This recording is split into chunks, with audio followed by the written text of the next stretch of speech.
Good morning, good morning. Let the Blob adventures continue. Let me just see here if...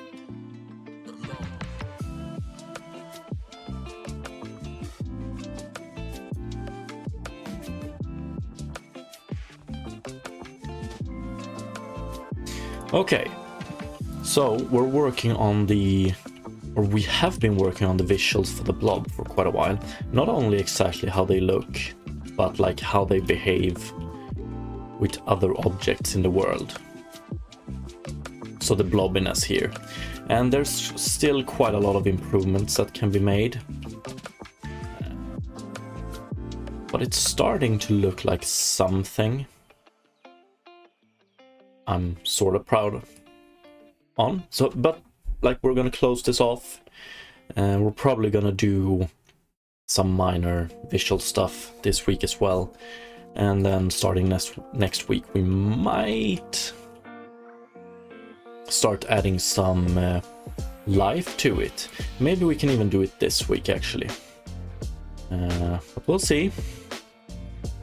Okay, so let's see where we left off. Add eyes to blobs. I'm still not entirely sure about this one. We might experiment with it this week.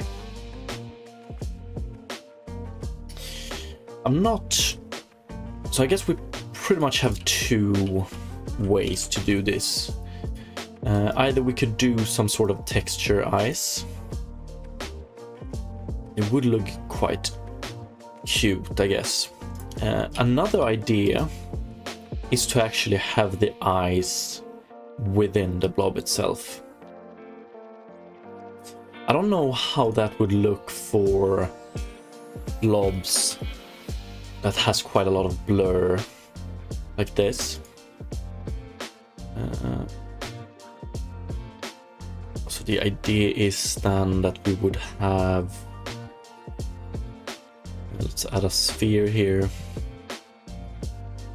Let's remove the collider.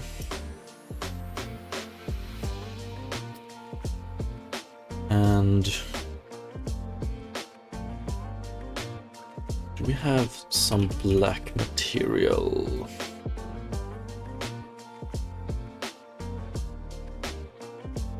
Unlit, yeah, let's try this one. And let's make it small. So this could be one. I actually really like this, I think.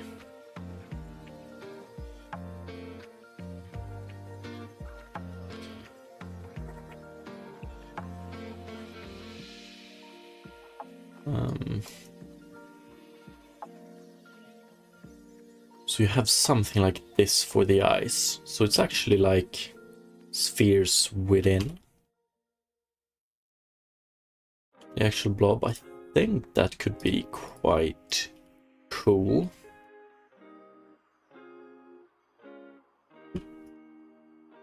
And also have them...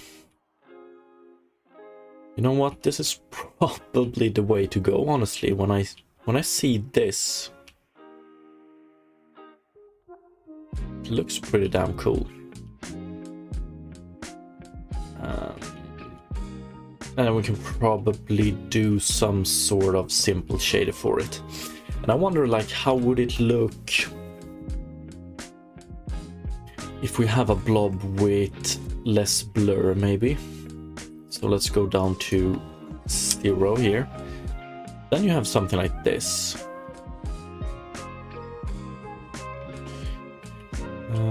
You definitely can make them look a little bit more alive if you have eyes like this. And then you could do something with shape keys to make them behave in different ways and stuff like that. I don't know.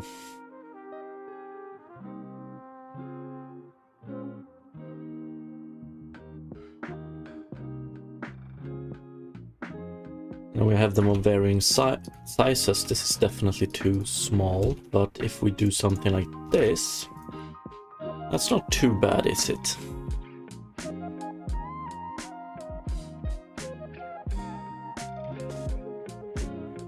That's a pretty cute blob, isn't it?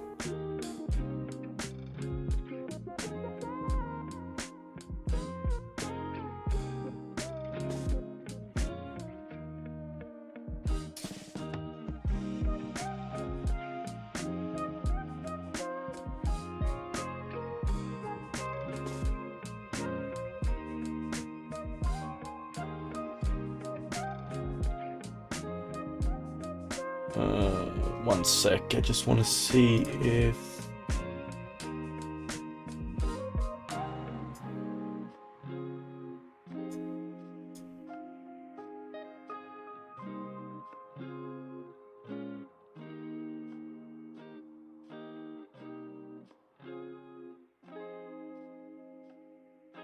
I think we're actually going to implement the eyes today, and then I will just make a quick short and make it into a vote.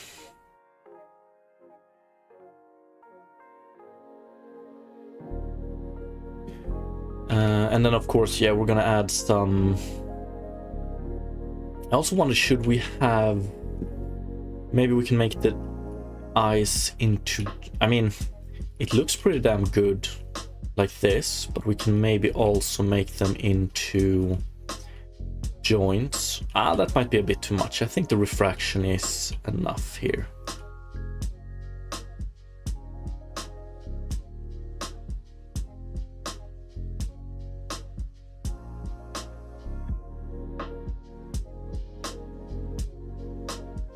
That's a bit too big.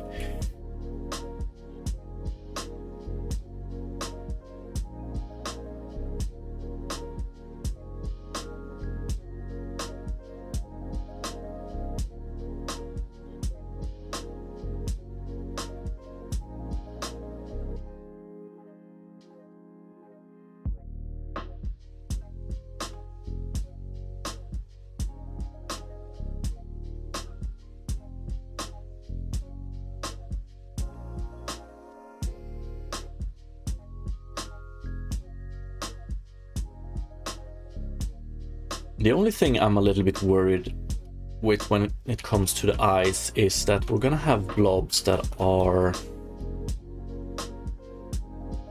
probably has a default blur level of 3. I mean, that still works, doesn't it? I think so.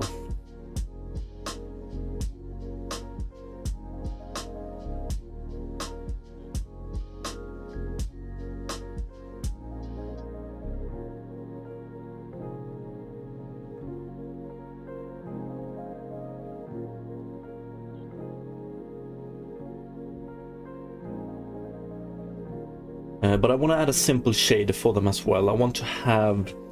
It's going to be sort of a cell shading, but with high specular component, a high specular component. Fucking great blobbiness value for this one as well.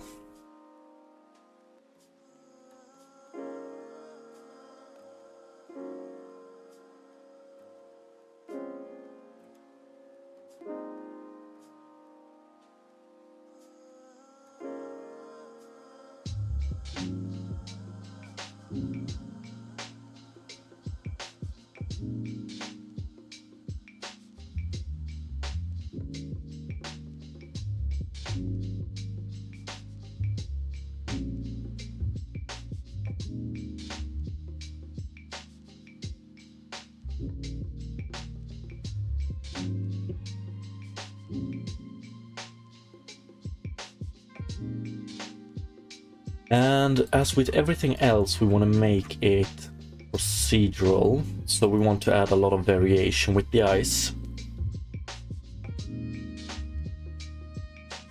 I'm wondering if...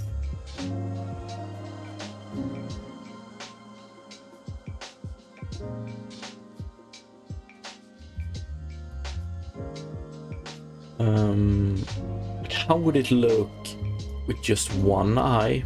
That's a little bit weird, I assume.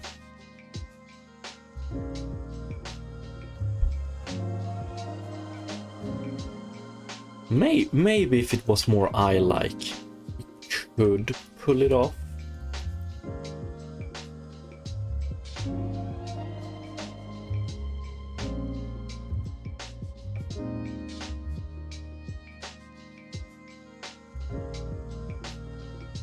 I think we want to add something to avoid something like this as well. I will see.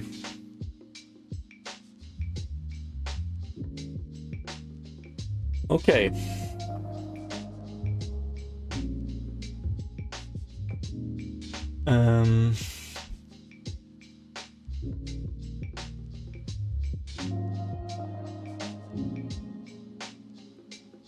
Soft body node implemented.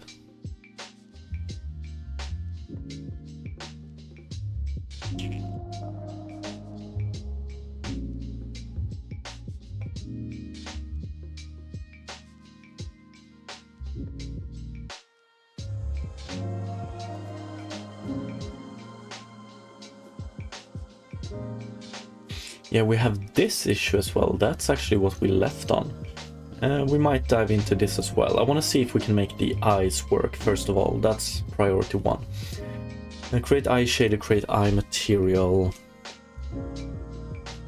Add eyes to creature graph. Okay.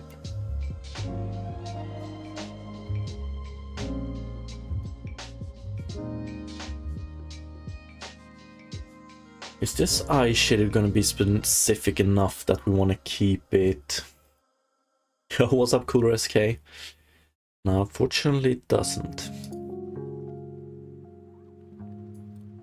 I'm wondering if this shader is going to be specific enough. Yeah, we might put it here initially. Let's see. Sphere.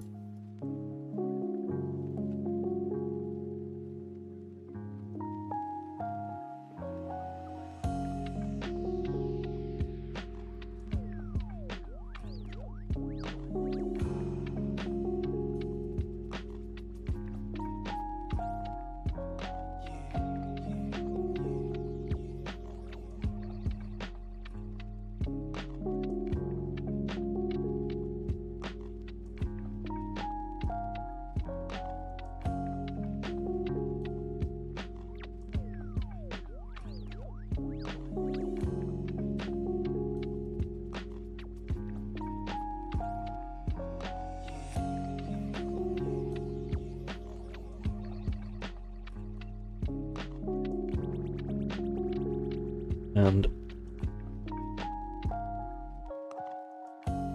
what is the material or the shader we're using for the creatures? We're using cell shade lit transparent. Let's start with that one.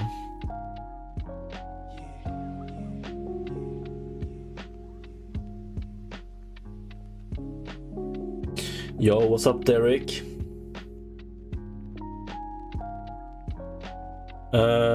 While I have you here, Cooler SK and Derek, I don't know if you saw it, but I want to hear your input on this as well. So I'm thinking of, we're probably going to go ahead and do it either way, but I want to like hear your first thoughts on this. I'm thinking of adding eyes to the blobs. And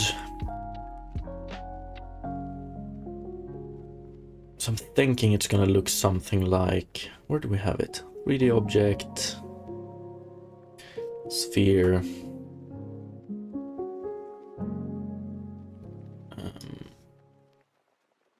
So we're gonna have eyes that looks a little bit like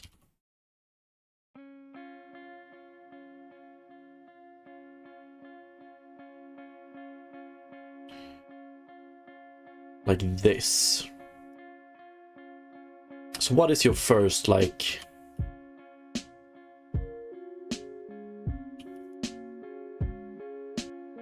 impression of this? It should work pretty well, shouldn't it? Maybe we can have blobs without eyes as well, actually, but I think that, like, this is one of those things that actually pretty much looks exactly as good as I anticipated in my head.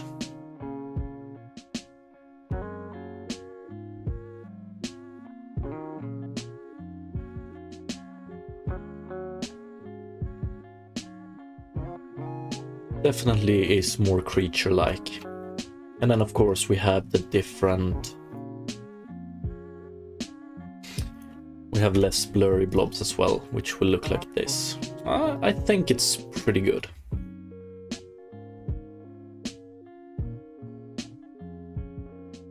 Yeah, let's create an eye shader and see how it looks.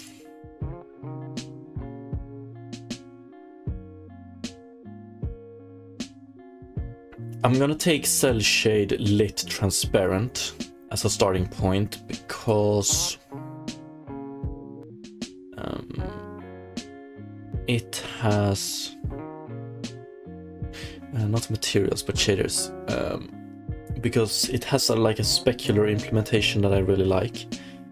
Cell Shade Lit Transparent.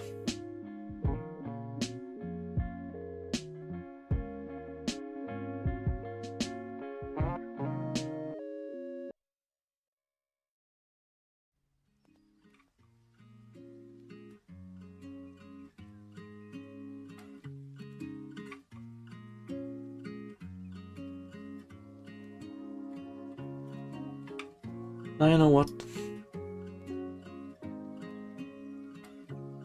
Let's put it here and call it Cell Shade Lit Glossy. Nah, Cell Shade Lit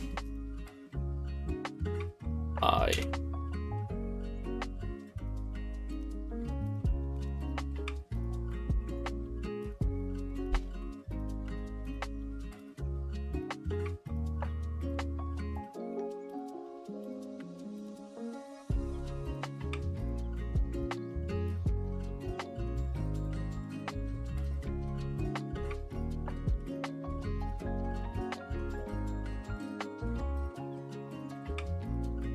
Kulorski, are they gonna be human eyeballs just floating inside Blob? I don't know about that, but I'm thinking I'm gonna try. We're gonna create a very simple shader here that creates something that looks like an iris and pupil. Is that the correct term for it, or word? But I'm gonna try and make it as non-human like as possible, you know? Don't think I would be a big fan of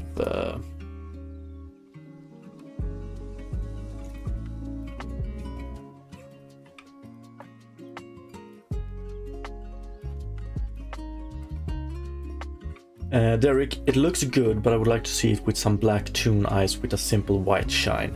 Exactly, that's what we're gonna do first. I think we're gonna create a shader, and with some simple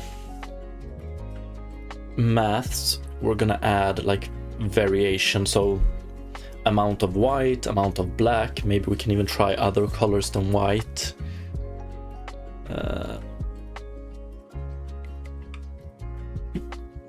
I will see where it goes. We're gonna implement it, try it out. I'm gonna probably do a short about it, and yeah, we'll see.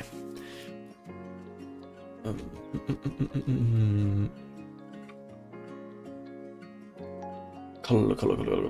Where do we have? What the fuck do we have?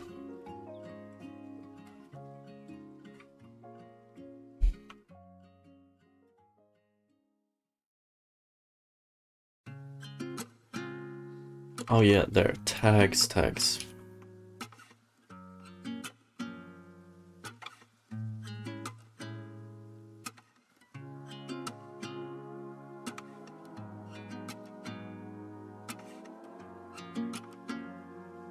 Have more tags, yeah, light mode, shadow caster, light mode. Derek, very excited. I can't wait to see these guys jumping around. Yeah, same here, same here. I'm almost promised that next week we'll start implementing the movement and some goals for it. I think it's gonna be real nice. Okay, let's try this shader real quick. Creature blob base material, creature blob eye material. And then let's add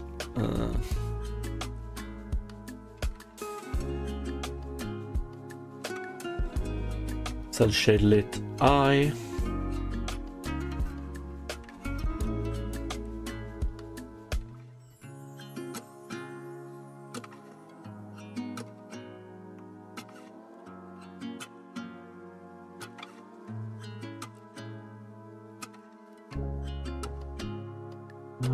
Do we have some fade here, don't we? It's probably only... Okay, let's see here. So initially something like this, specular strength 1. So we get something like this, then we might heighten the...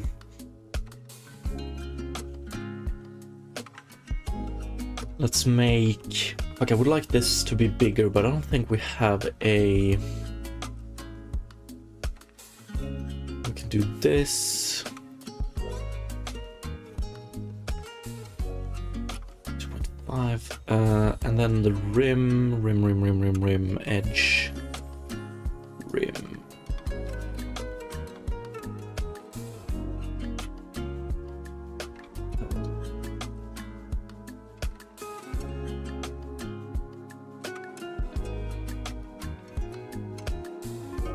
If we just try with something like this initially.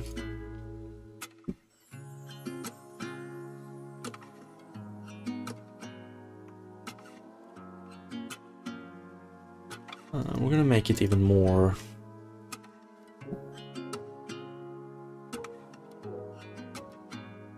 Like it's real.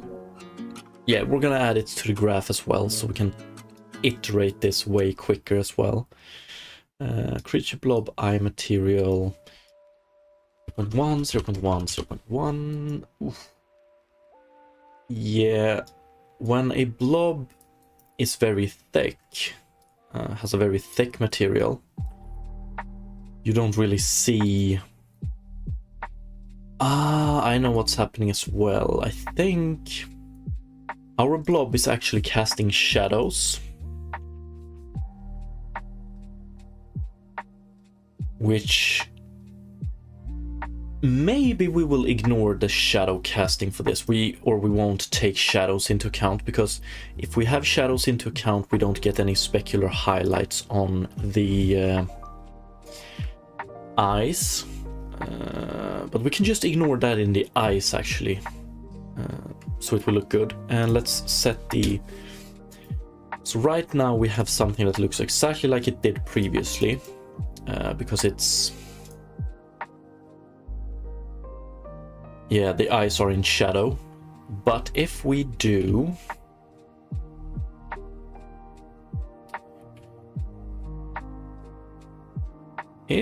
Fuck, I like how the eyes... Like, we don't even have any joints or anything like that on the eyes. It's purely refraction that makes the eyes work like this. We're definitely gonna add some joints to them and experiment with it, because I want to see how it looks when the when the eyes are like jumping around. But first of all, let's create or settle on the visuals. So what we can do is that we just skip taking the shadow into account here. So we do this and we add one of these. So we just take the distance into account. Then we get these, and I mean, it might be a little bit too... I mean, it's kind of cute. Maybe it's a little bit too big though. So if we go 1 and we take specular strength 1, and then it's too small, I would say. And we don't have much blur here, but we still have some blur. You know what? Yeah, that one shouldn't affect it.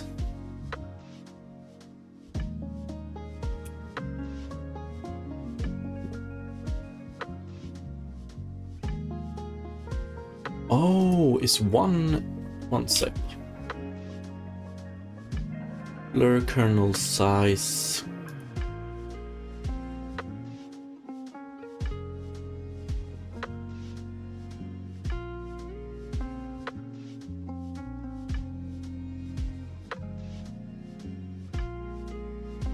Blur. Let's add a 0 here.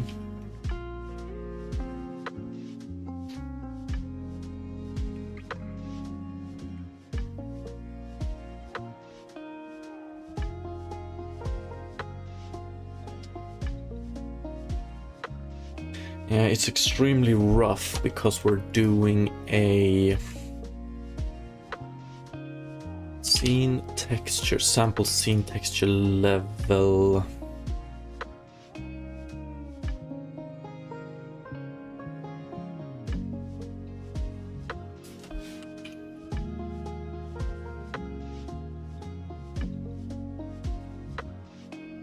We're using a bilinear here, but we're getting pretty rough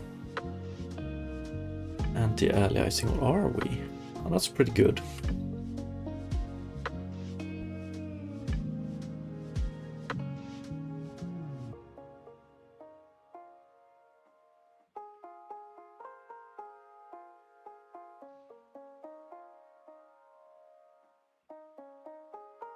Where do we have rim?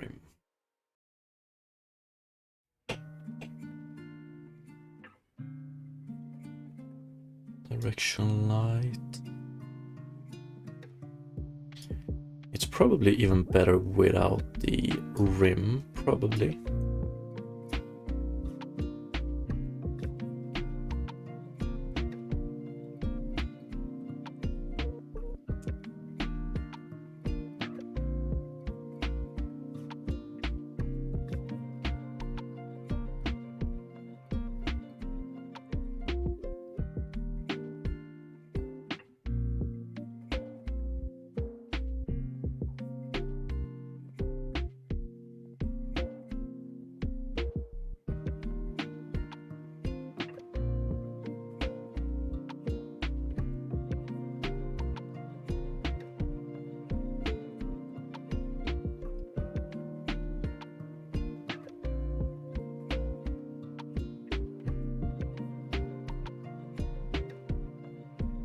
Hmm.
Yeah, I think this might work.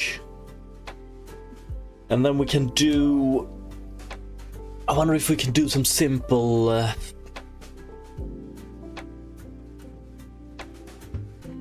some blend shapes to shape the ice, you know? Process for when it's dead. Stuff like that.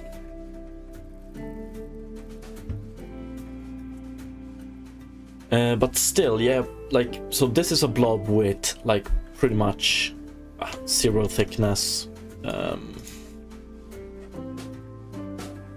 It doesn't obscure anything within it.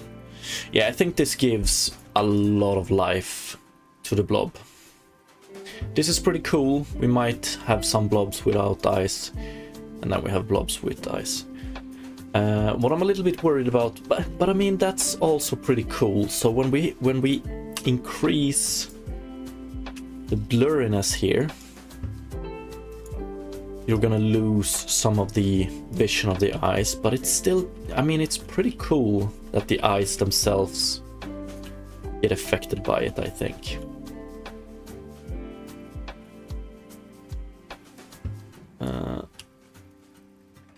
You can have a very thick blob that is gonna look something like this.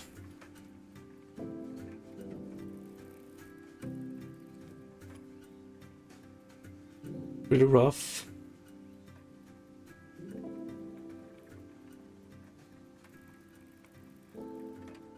I guess they will have. But if we have like no limits, I would make blobs like these move around a little bit worse. They can't really see their environment as good and stuff like that. I think that would be a very cool thing to have. So you could pretty much breed your blob into uselessness. So worst case scenario would be like a 5. Oops, 1, 5. That's way... Like a blob like this would probably be lined. You can see that there is some ice there.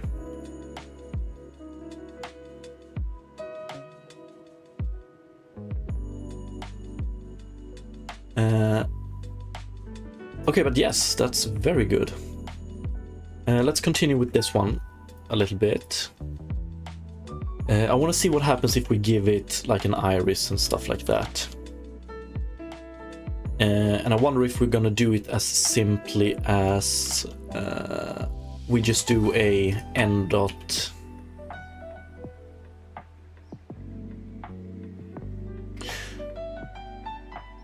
Yeah, we just do it in n dot v pretty much. Yo, what's up, Antonino? Oh, Derek, how would it look with the eyes sticking out slightly? Fuck, now I wanna try it instantly. Let's see here. And I also want to ask you a thing. When we have this one working.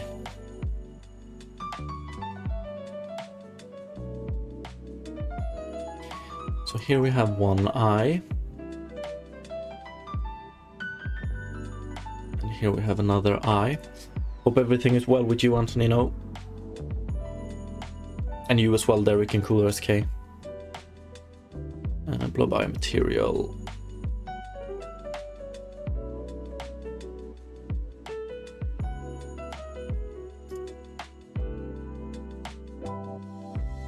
So I had some problems last week when I was streaming that my computer it had a little bit too much to do when we collided with the blobs. I noticed that the settings in my OBS had changed, so I was using software-based encoding for my frames. I changed it back to using like the hardware on the GPU. So I wonder if, like, is this still, when I collide with this one, is the stream still, are we still losing frames, or is that problem fixed? I can hope it's fixed. But okay, let's try and make these eyes a little bit bigger. Because it's a big blob. And then we try and make them stick out a tiny bit. Derek maybe sometimes, but very little. That sucks. This summer I'm probably gonna try and switch to my other computer for streaming, which is a little bit better.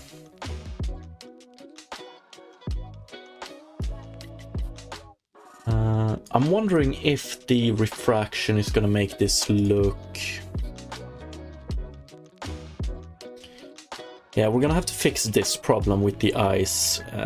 So now it's way more apparent that the eyes don't have joints. And you get a little bit of a refraction artifact. Antonino, did you have time to watch Slime Rancher? I have seen it before, but I haven't had time to look into it more.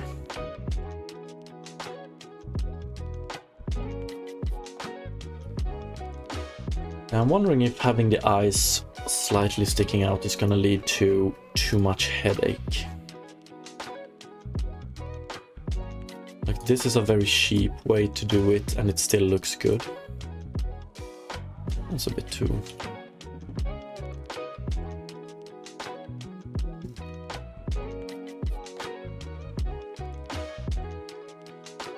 I think we're gonna have to make them joint based.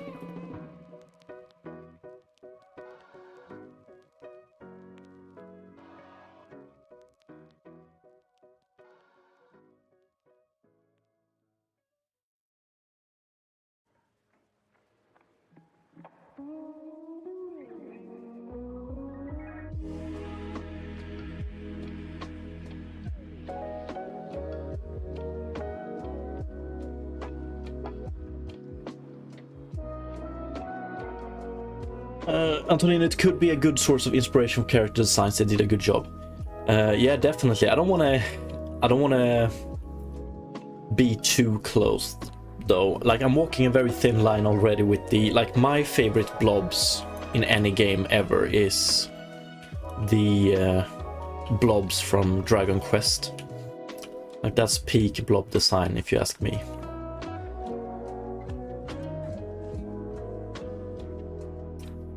Derek, yeah, you'd want to attach it to a vertex on the outside of the slime so it doesn't get knocked inside when it moves around. Definitely.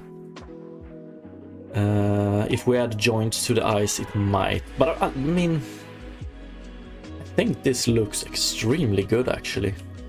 And this is not the best eye setup we have had for a blob yet, so...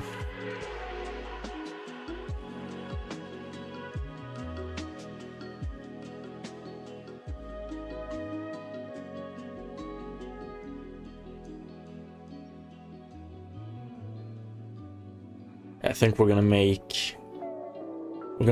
gonna implement some logic to them next week, because I really want to make these start jumping around and stuff like that. And yeah, and some procedural animations. Okay, here's...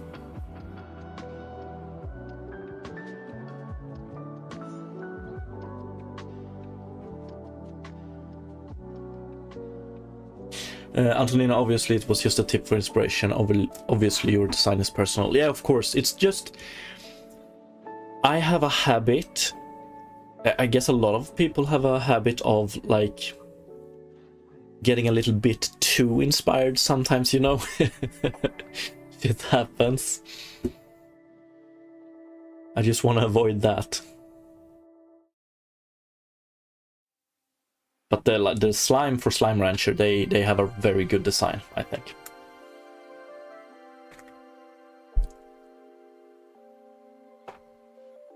And I also think this is a pretty good design. I also want to have a block blob. But okay, let's just finish the very simple shader I have in mind for the eye. I want to make...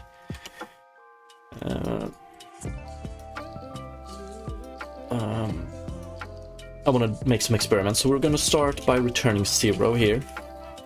So we're just going to make it pure black. And then we're going to do float n.v is equal to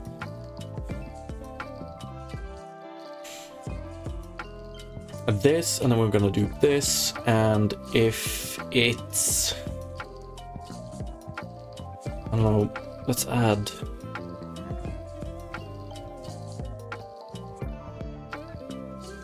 let's just add a test, but I don't want to make it a float, I want to make it a vector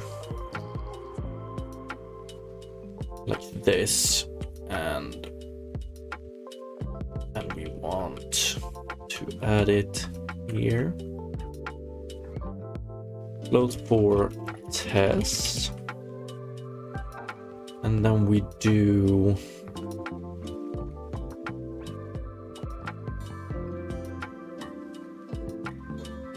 here if n.v is greater than s.x and s.y, return 0,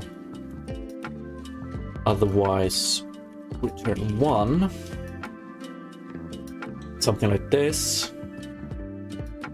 And then we do, is it 0.1, should it be the other way around? Minus 0.2, 0.2.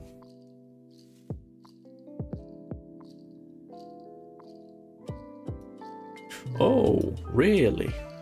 Okay. 0. That's the problem with this solution. We're probably gonna have to...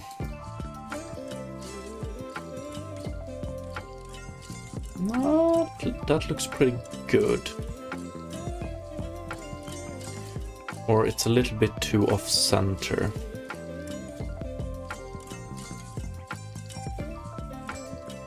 Derek Slime Rancher 1 and 2 are both really good games. Yeah, maybe I should play them sometime. Antonina, I understand I was telling you that because maybe it could have helped you with the creation of the eyes. I think that in their case the eyes expressions are texture applied over. Yeah, that's one solution.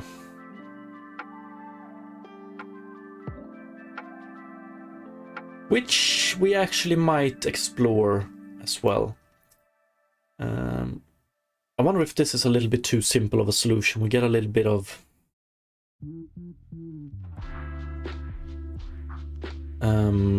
we might as well, for this one we might do, so this is solution 1.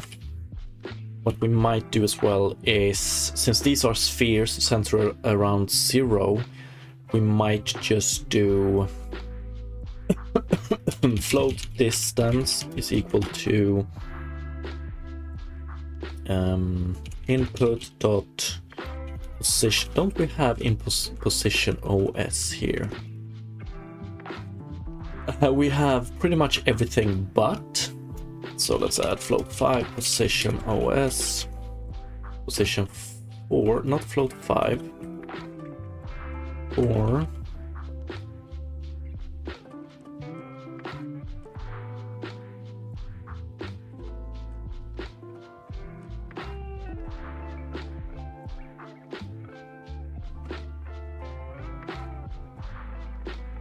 now we do distance between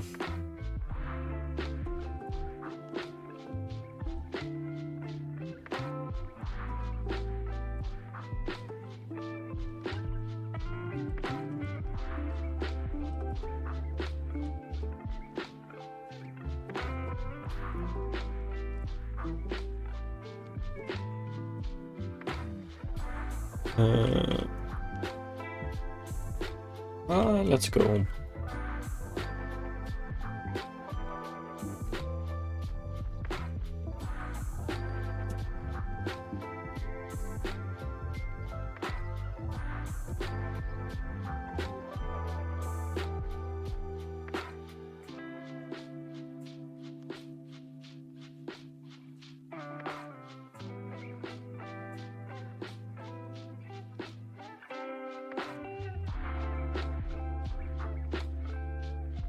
Do we already have this? Oh, yeah.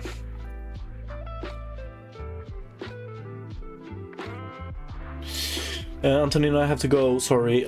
No sweat. Thank you for dropping by, appreciate it. And you too, you too. Have a nice day.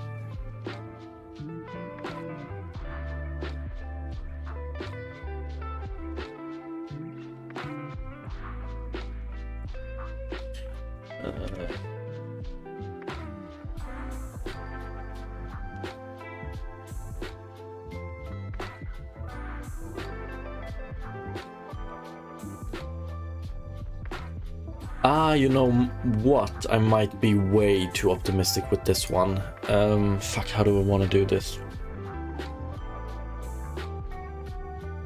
Yeah, of course, of course. This won't work at all. What can we do instead? What can we do instead?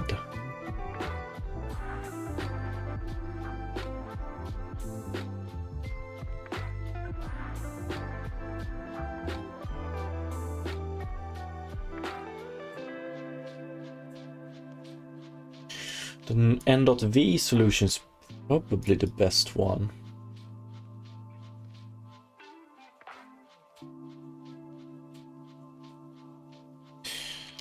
I think. Oops, changed the wrong ones. Yeah, we can't do it like this.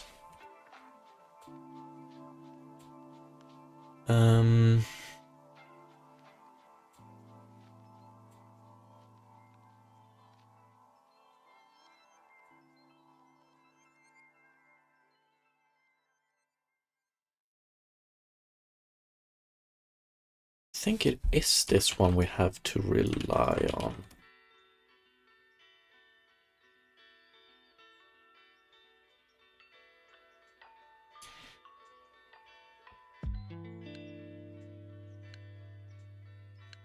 It's a little bit too affected by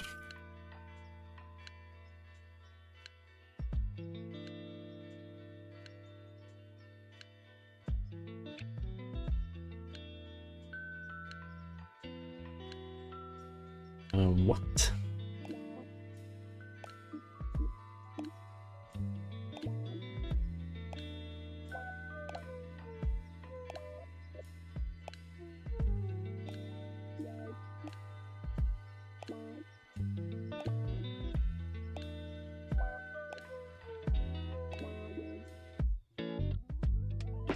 Okay, this makes me question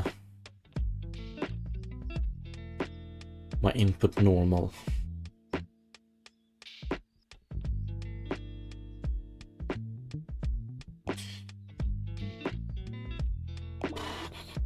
Yeah.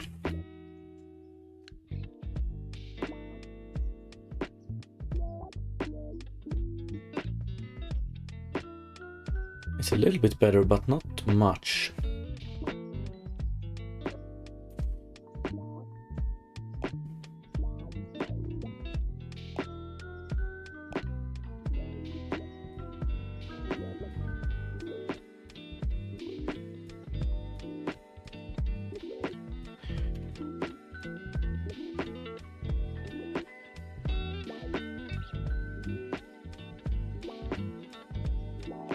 If we're gonna get a visible shine on this one, though, we can't do white here, but we would have to do, I don't know, 0.6 maybe.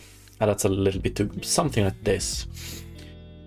And then you add specular and rim highlights to it, and then you have some very toy-like eye, right? Maybe a bit too much, I would say. But I definitely want to try something like this. And then we want to add, let's also add, if it's this, we do that. Otherwise, we do Z, W.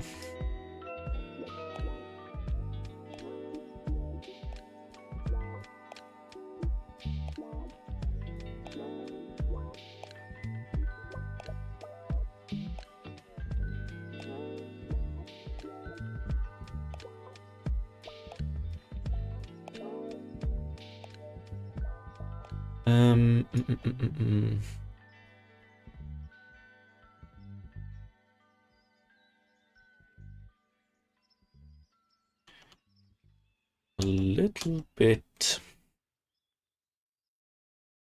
Okay, let's see here.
Yeah.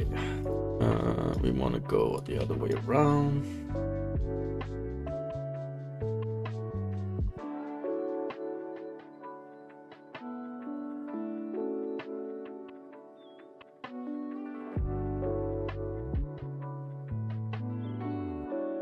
And we don't want to make it this human-like. Definitely not.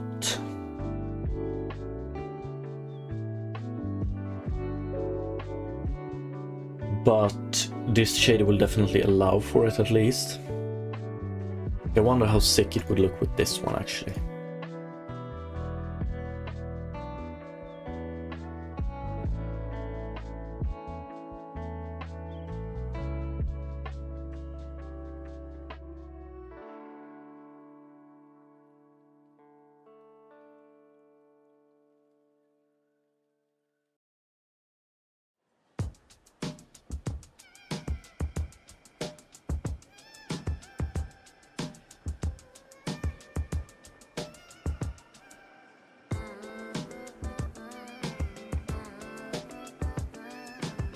Yeah, the problem you get with this shader as well is that the blob is always sort of looking at you.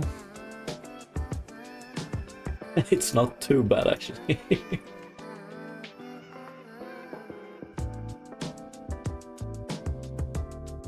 It's not too bad at all. Is it weird? No, I don't think so. Ah, fuck, maybe it is. That's not at all how... I don't know, would I prefer it only showing on one side? I don't think so. I don't know. But also I think a solution with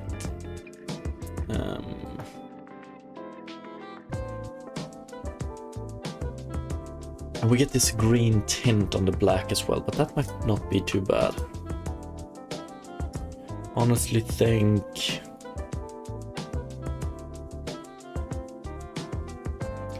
this is a way better solution. But now it's extremely similar to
it's growing on me.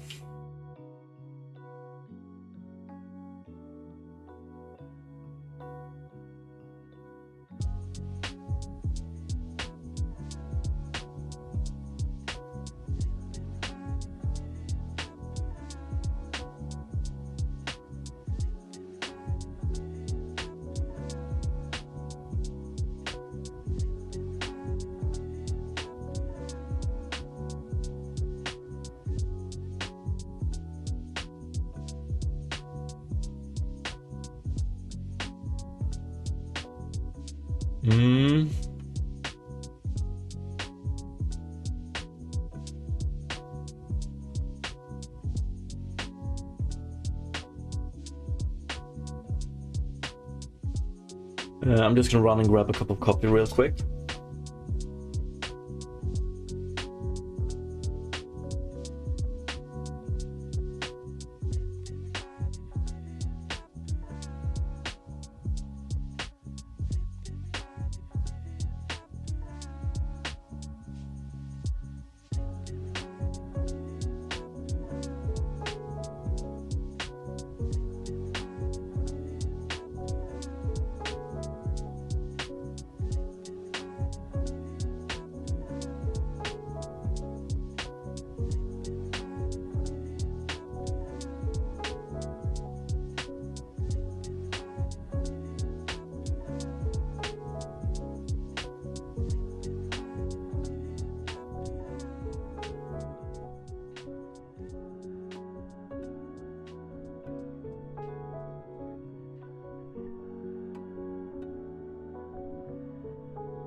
Okay, back. And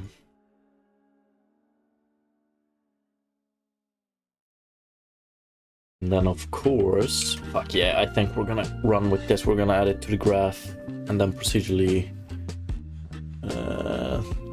Cooler SK, thank you for the reference, appreciate it. I think we're gonna add this to the graph. We're gonna improve the shader a tiny bit as well, and then we're gonna add it to the graph, and we're gonna add some variation as well. But I don't know if just pure black might be best. We'll see. Maybe some will have no white, and some will have very much white.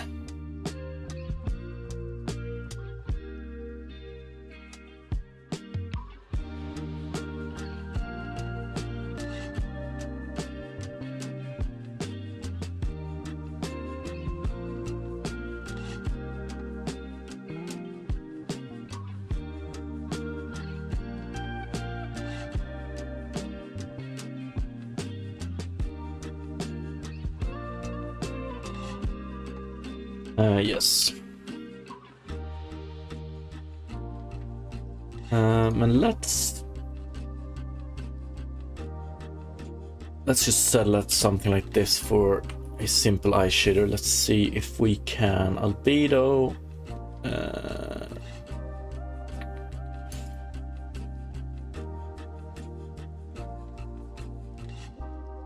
We're gonna experiment with different colors as well, but let's see here.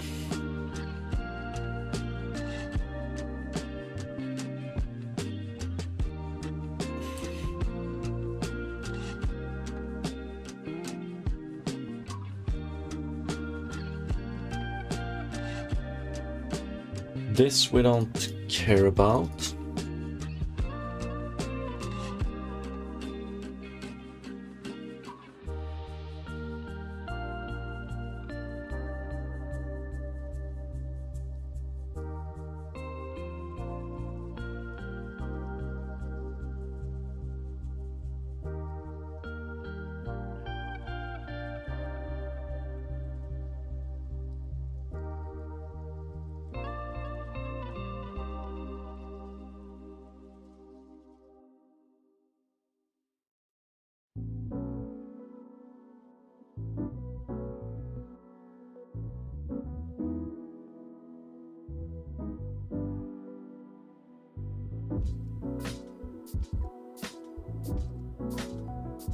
Edge setup we want to keep, fog we want to keep, background we don't care about.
Then I want to add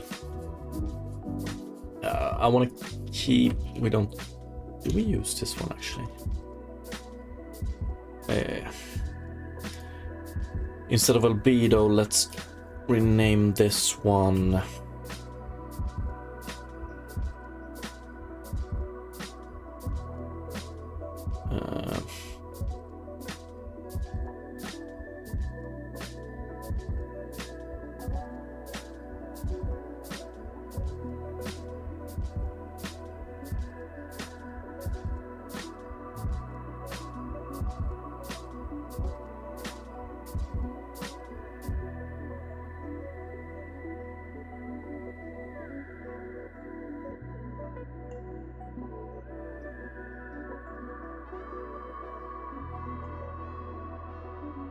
That's not what I want to do.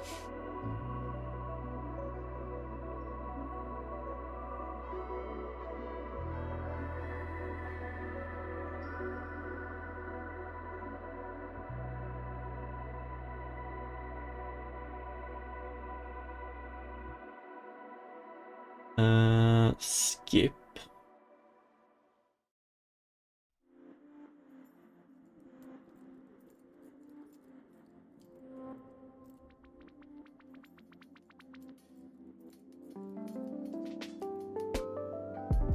I would love if this one was color as well.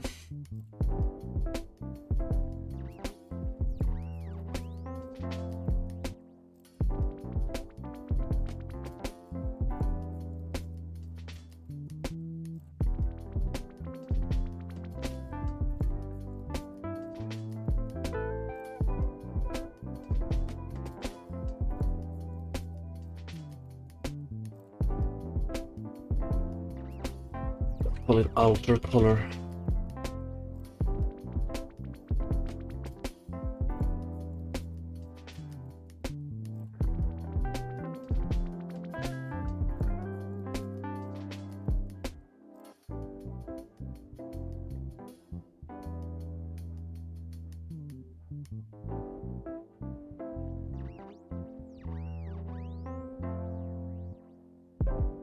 I want to change this calculation as well, so we're gonna add a... It's probably enough with a float, I would say, but... Yeah.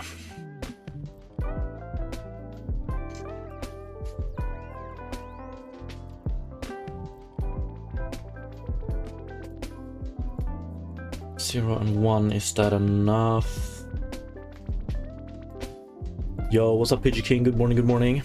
Hope you had a wonderful weekend, man.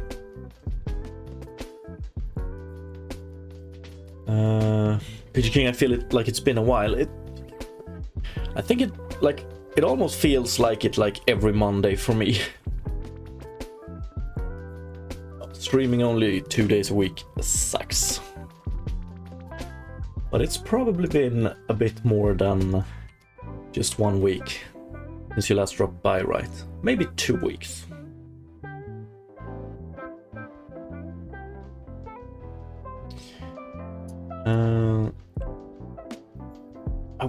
Let's see here.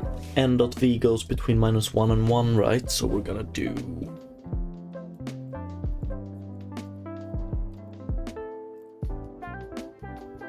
Let's do 2 here. Center size, yeah.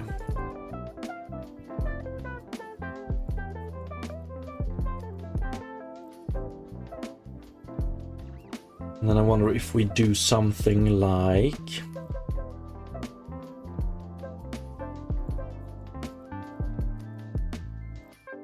Let's try if we do...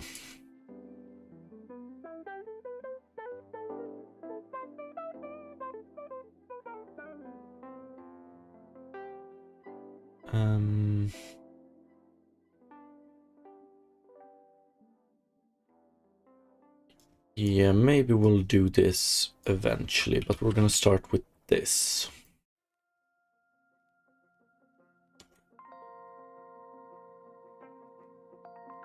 PG King, I had a few busy weeks, so couldn't tune in. Welcome back, welcome back. and the development is going pretty good actually. I recommend watching my latest short on YouTube. I'm actually pretty happy with how the soft body for the blob turned out. Probably gonna show it here on stream soon again.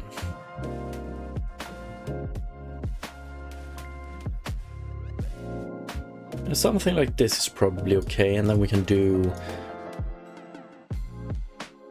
if we want to have an evil blob, we might do this. I don't know. Okay, I think that's good enough for eyes now. And now I just want to add back...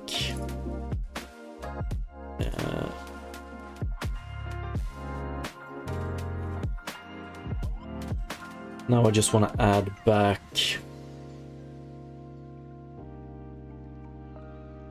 it doesn't really matter.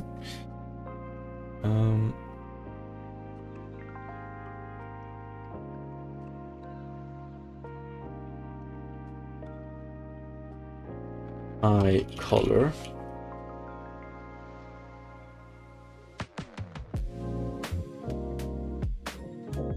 Yeah, and then we multiply with this one, and then we have albedo, which we send in here. We get color. We'll do something like this. And now we have something that looks like an eye, or more like an eye.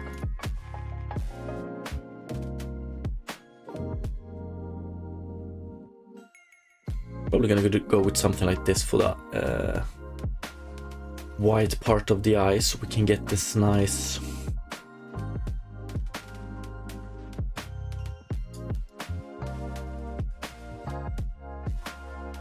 Now when we have it like this, I might want to add back the rim. Not shadow attenuation, but this rim here.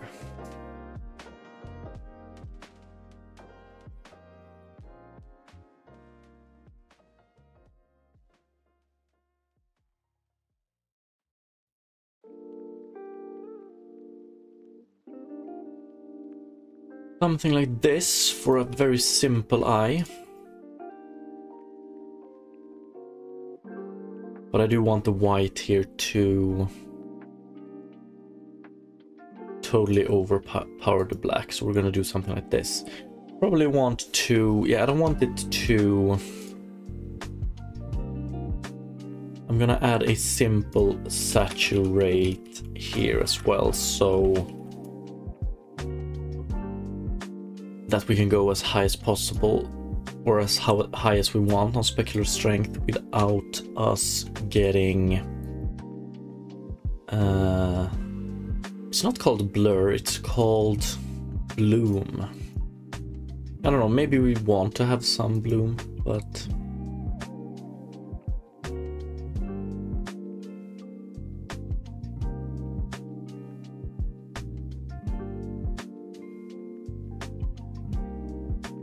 maybe something like this. Let's try it for the blob and see how it looks.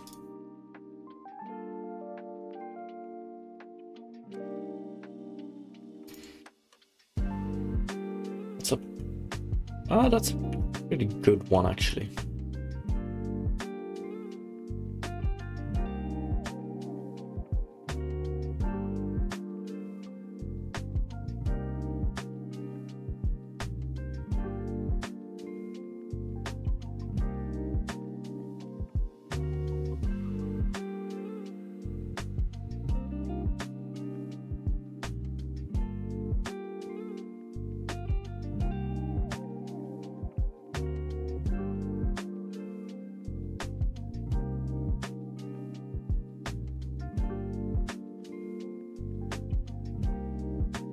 Maybe a little bit too cartoony for this one, but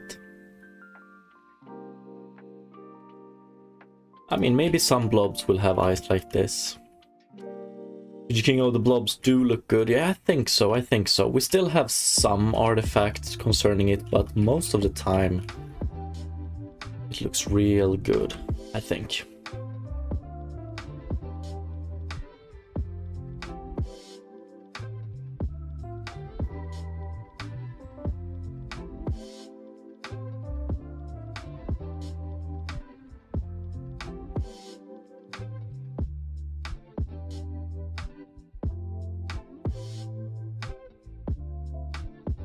Maybe we want to reduce the diffuse multiplication here. We can see that they are shaded pretty hard, so I'm wondering if we add like, let's see, diffuse,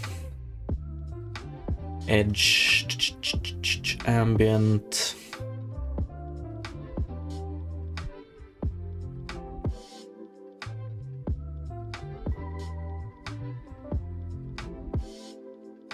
Oh, no. Shadow.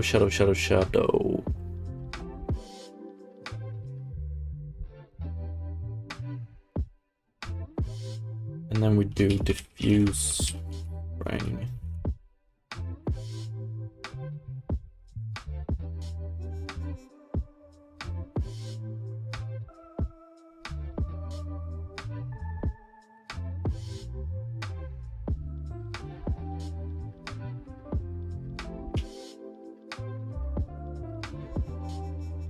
And then we calculate diffuse here, and I wanna do it.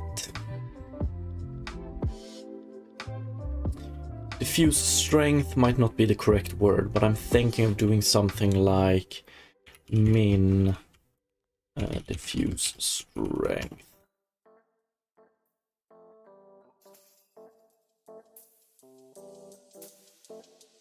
And then we can do, where do we have diffuse? Oh, we have diffuse strength 1. Okay, that's not entirely what I'm looking at here. Attenuation.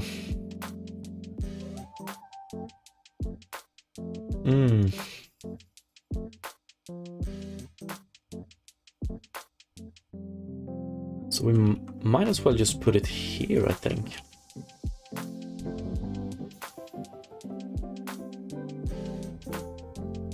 Okay, we get a little bit of a problem here, but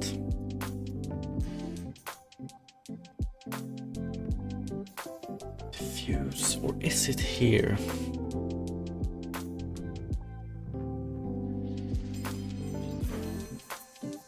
Yeah, we multiply it with specular here.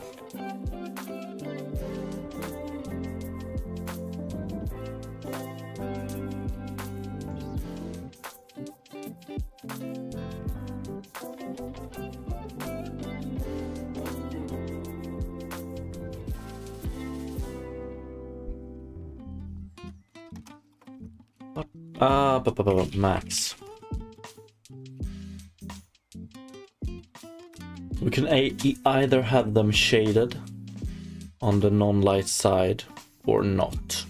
It's a little bit more cartoony having it like this, but maybe somewhere in between. It's not that big of a deal.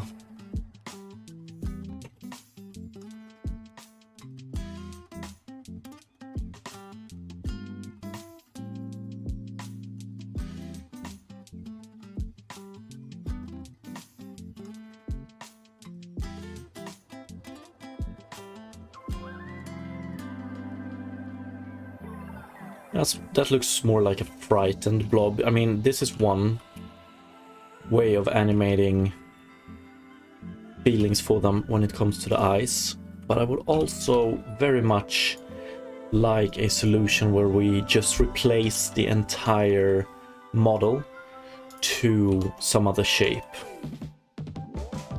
But definitely, so normal, seeing something pretty dead, I don't know, but afraid, shocked. I think we can say a lot with these eyes. The more black we have, cuter it is, I would say. And then I also wonder, so I love adding like as many properties as possible that can be that we can play around with when it comes to the breeding. So like I wonder if, how weird is it with having like different colors here. Oh, are we not? Yeah, we're using outer color, but since we have a rim here, we don't really see it.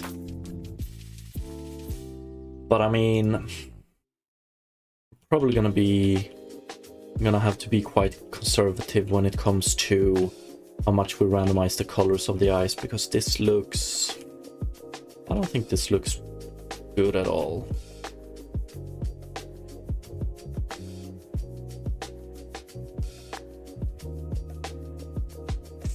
This looks sort of okay. Yeah, I guess we could have some light coloring like this. Add some variation.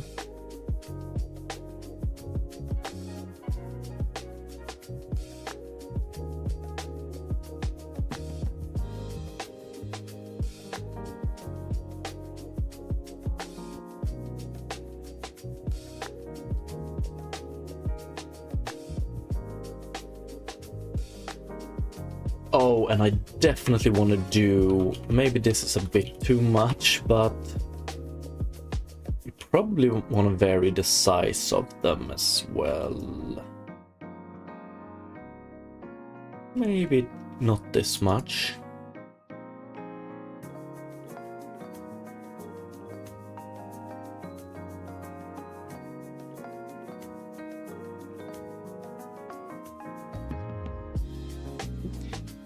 How does it look if we have a more eye-like shader that we have here? How does it look if we only have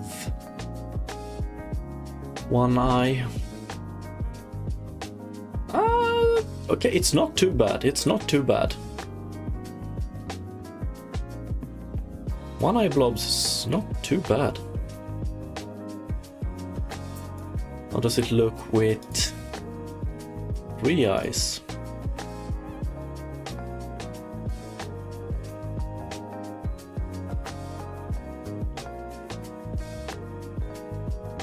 Also not too bad.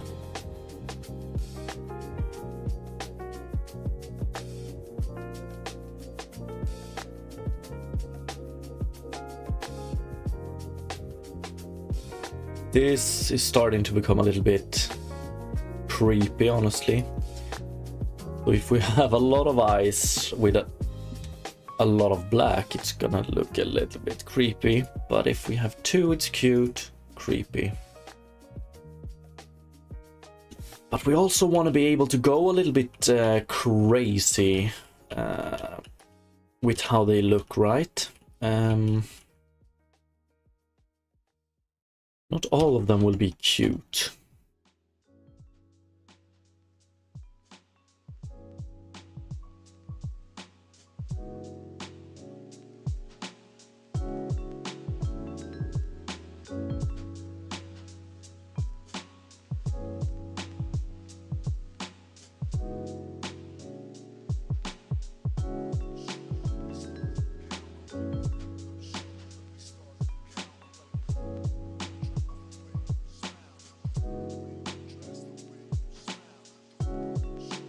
And then I also wonder how it looks if we place the eyes. We probably want to place them closer to the front, but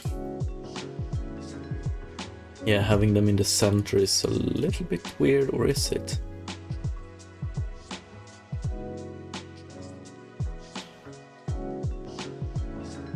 Yeah, we probably want to place them. Some of the blobs will have them more towards the center, some of the blobs will have them closer to the edge, I suppose.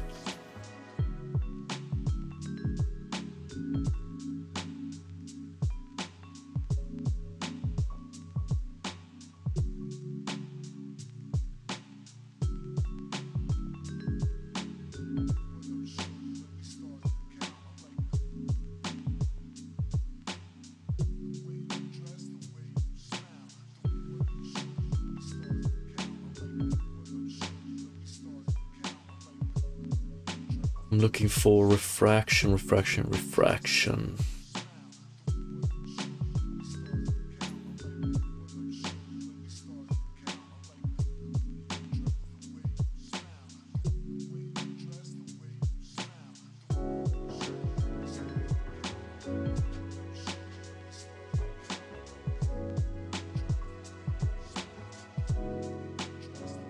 Too lifelike. Or too human-like, rather.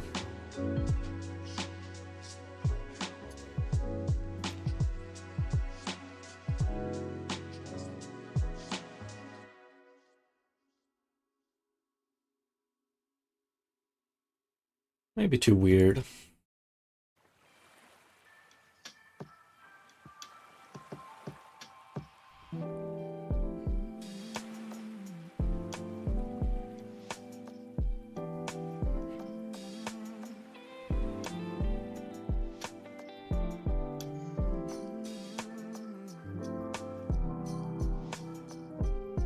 The best result is definitely 2 eyes horizontally aligned. Probably not varying sizes, but I mean that could be something that one would want to read towards, I guess. Probably want to have some distance between them as well.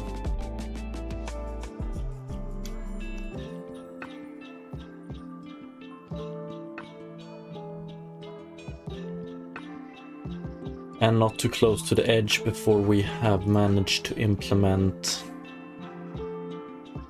a way for them to not pop out.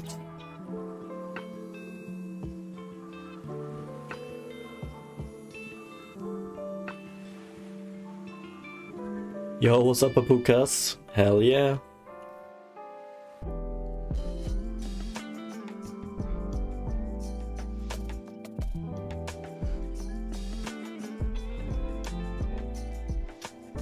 But I'm thinking of doing like a middle ground where some blobs might still not have eyes, honestly.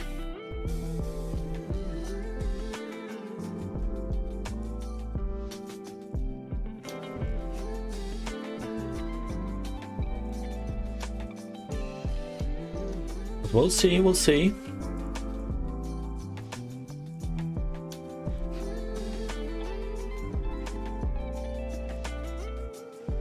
Okay, so Apuka's done that, some impressive tech.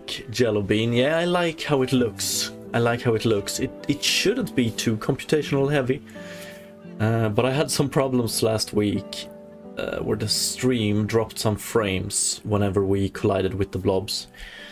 But that was probably, hopefully we still don't have it. I'm trying some settings around.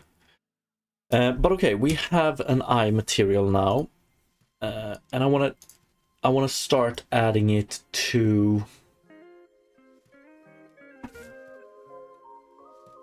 because I noticed the hair also moves, same tech. Hell yeah. We're just doing a simple, so we're doing soft bodies using like joints, and we're using joints for the hair as well.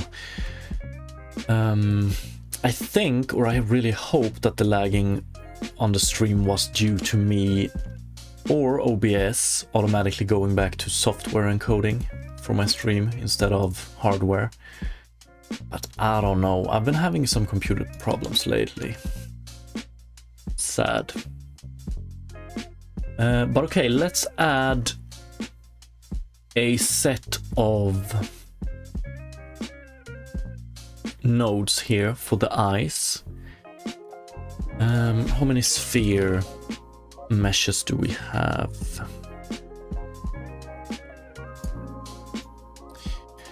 Yeah, that might be a little bit too much topology. That one definitely too much.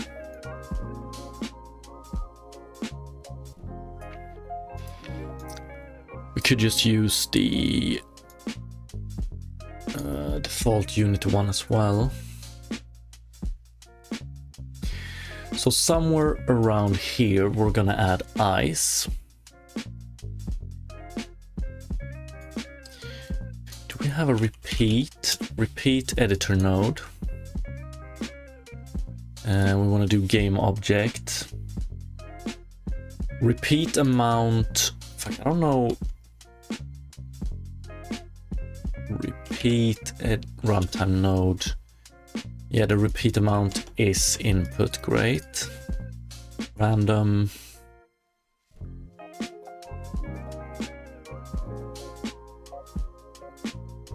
You know what, let's just go with 2 initially.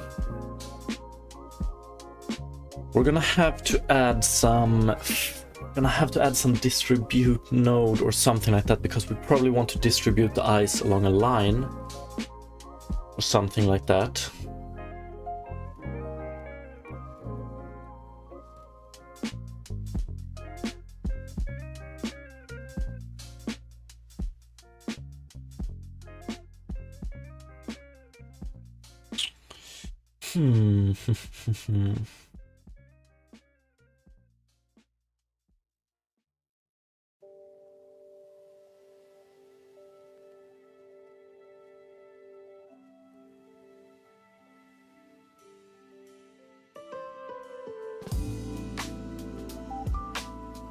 Do we have anything with position? Okay. Initially, let's just settle at 2 eyes distributed to the left and right of a line, pretty much. So let's skip the random stuff, or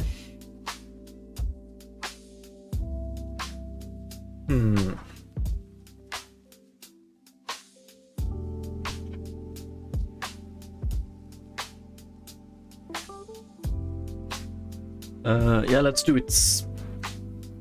Let's keep it simple in the beginning. So we're just going to instantiate 2 eyes and we're going to put them close to the center, offsetted forward and to the side.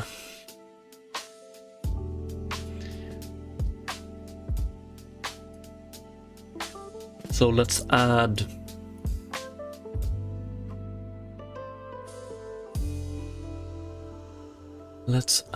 a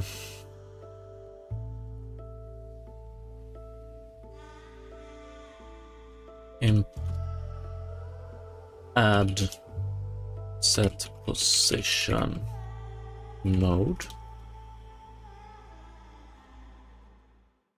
If we have a set position node, it should be, that should do it. And let's double check if we have something similar. I don't think so. Position, no. We can actually check it.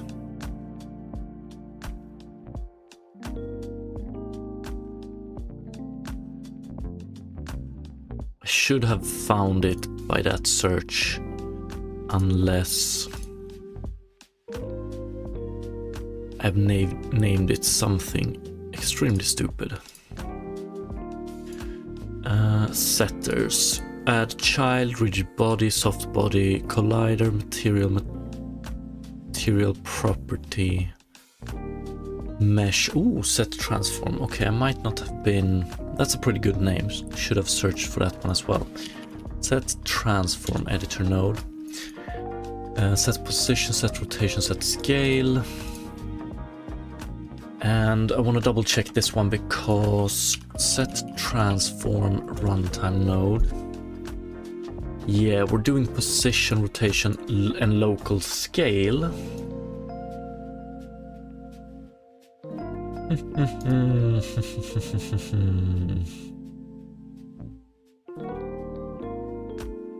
We also want to be able to switch between local and global.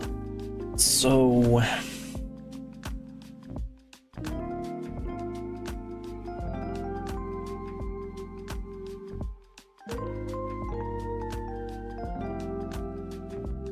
we're going to change this one to add space. Yo, what's up, Sweda? Add space option to that transform node. And Unity should have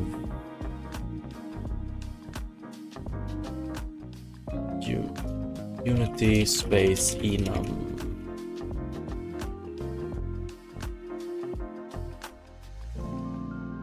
World self, beautiful. So we should be able to do set transform editor node. Sweetie, how you doing, man? I'm good, and I'm having fun. How about you? Input type, input time.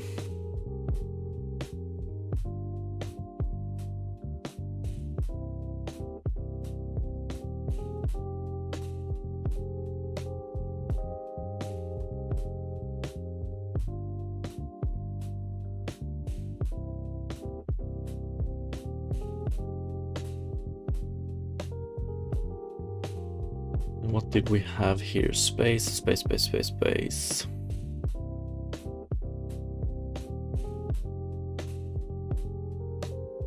Oh, whoa, whoa, whoa, one sec.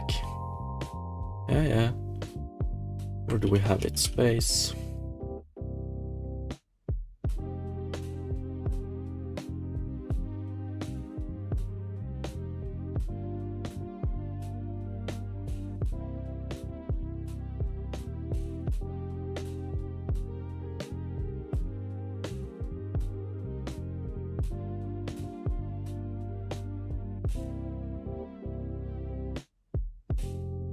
Let's try and just do base.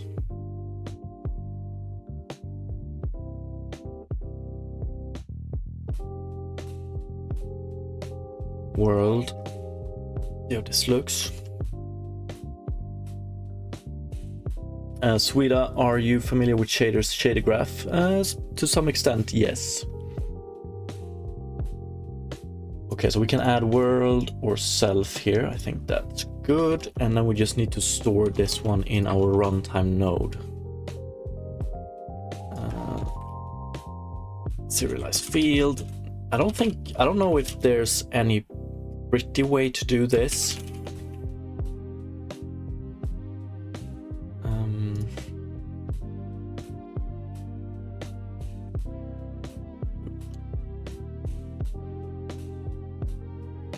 So I guess we're just gonna have to do it the ugly way. And when I say ugly, we're gonna have to... It's gonna be an if here, if here. It's gonna be an if everywhere. Can we solve it in a better way? That is the question.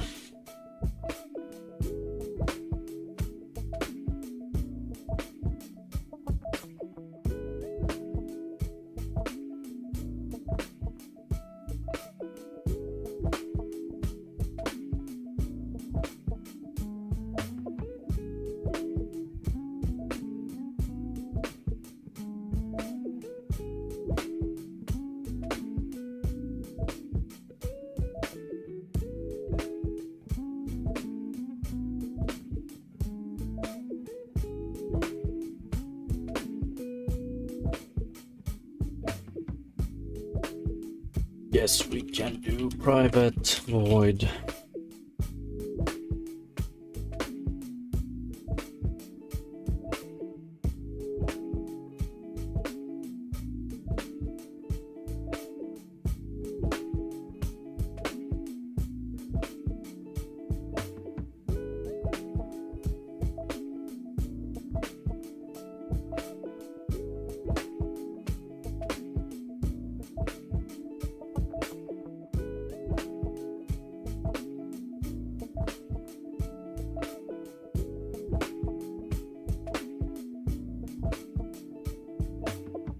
Yeah, let's just do it like this.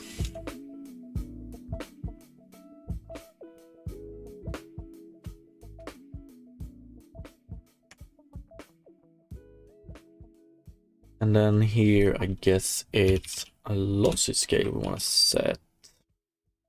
Oh, maybe it's no difference here actually.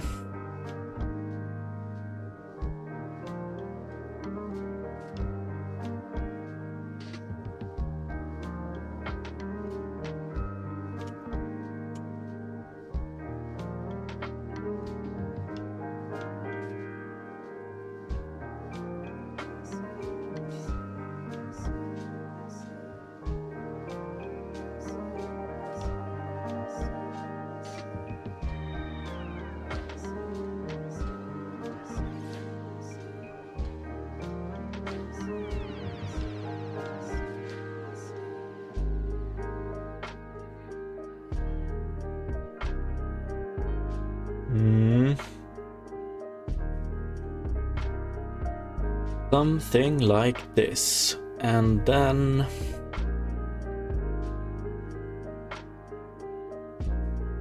set transform editor node. We want to fetch this option here.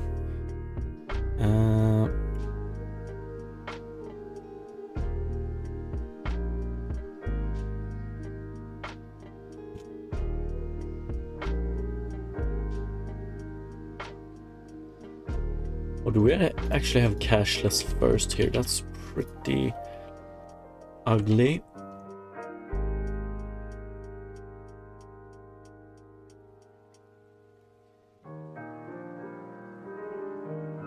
Okay, something like that. And now with this node, or with this option here, we should be able to create the eyes, I think. So we don't want to have a repeat node or anything like that. It's gonna be simple initially. So let's just delete those and let's add something prefab or instantiate, game object instantiator. And yeah, maybe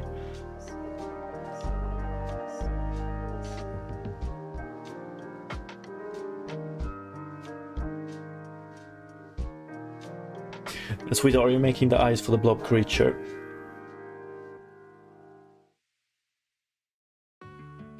Sorry, had to cough. Yes, we are. Yes, we are. We are gonna see how it looks. And then we might experiment a bit with it, like adding some different visual properties for it. Go a little bit crazy. Maybe 3 eyes, we'll see.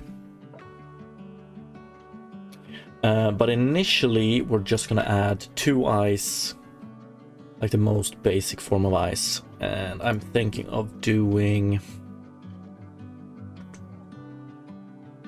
Let's add... let's do this. Sphere collider, we don't need that. Let's do creature, blob, eye, prefab.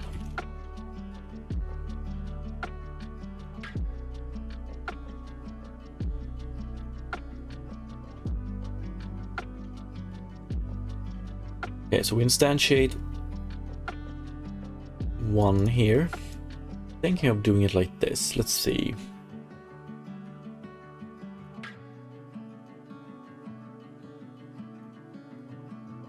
I wonder if we want to have a transform here. Transform data constant. Maybe not.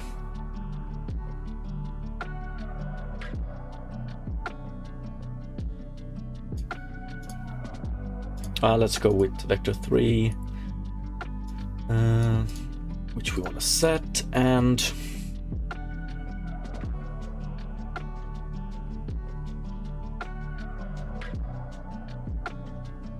so let's see here. I want to put it forward and to the left and to the right. So I think we're gonna do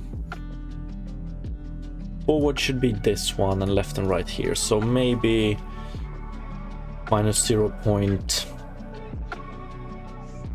We probably want to base this one on the radius of the blob eventually. And then we do 0.2, 0.3. But I also think we want to add parent. Oh, do we not have...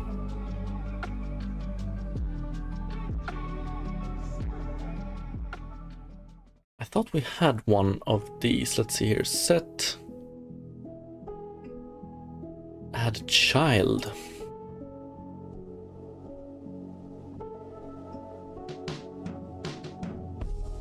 The thing is that I want to set the... If I could, let's try it. Keep child world position.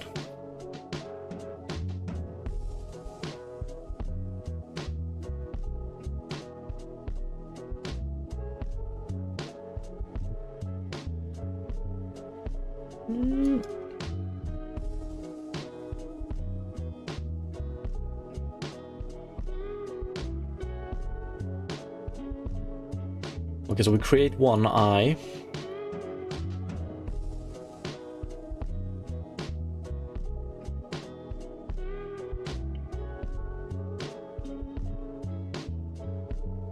And then we add it.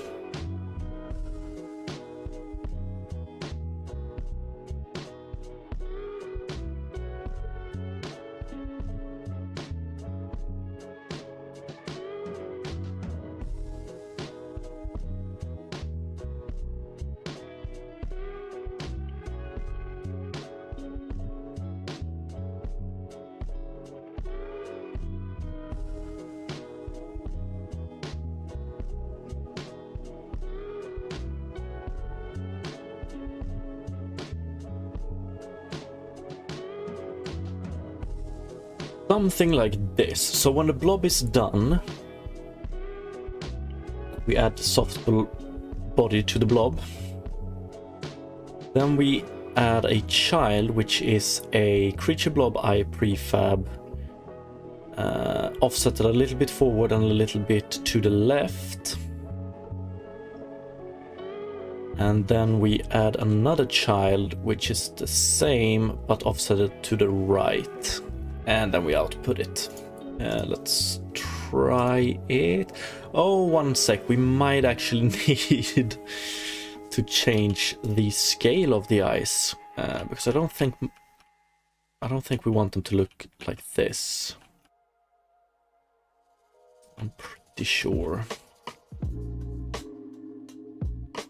Yeah, that's a little bit.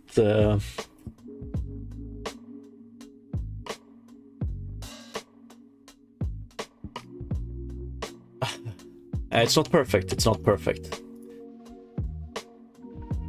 So let's try just real quick. I'm just gonna change the prefab scale here. Let's do 0.1, 0.1, 0.1.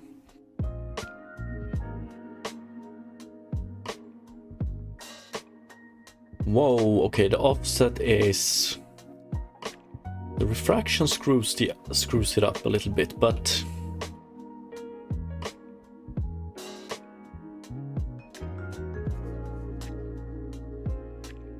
Yeah, I mean...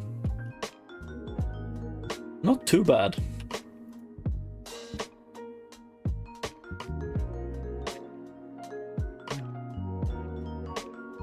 This one is extremely blurry, so we pretty much don't see the eyes.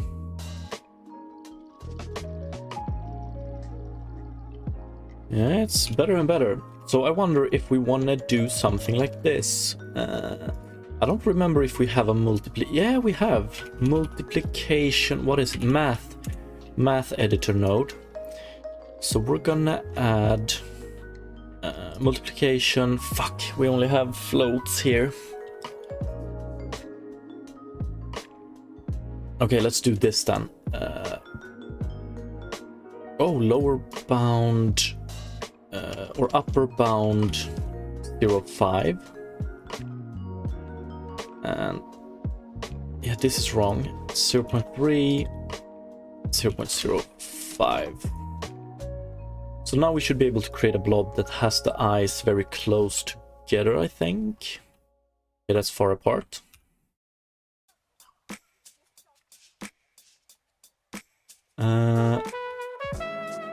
Sweet, the eyes look like they're inside the blob. Yeah, that's what we're aiming for. Like, are we not getting random here? It feels like we're only getting far apart eyes. Ah, here we have. That's a pretty cool shape as well. That's looks like quite a serious blob.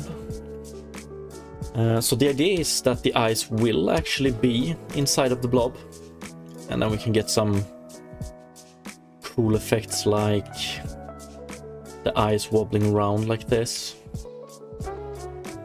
That's a way too serious blob, I think.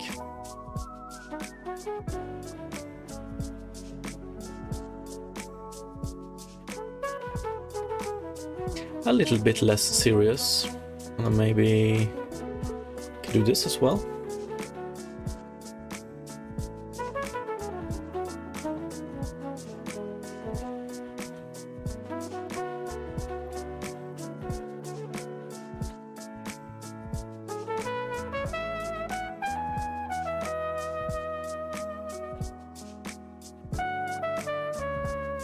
Okay. Okay, I guess we can add some randomization to the eyes as well.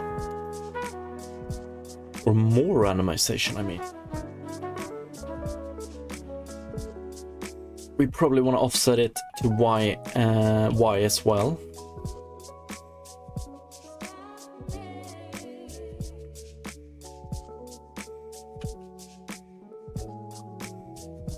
We should be able to get a blob that has some of the one eye very close to the center and one that is far apart.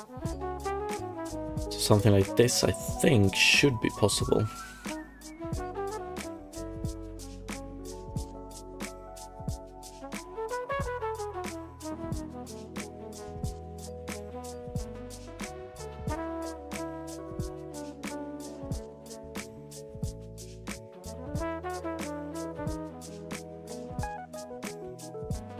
Okay. Let's add some randomization to the Y as well. I'm thinking 0.1 up and minus 0.3 down, 0.1 up.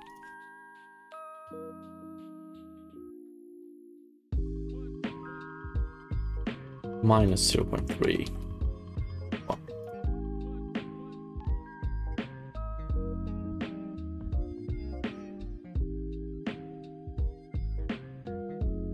That's a bit too much. Like, are we getting... we can check it like this.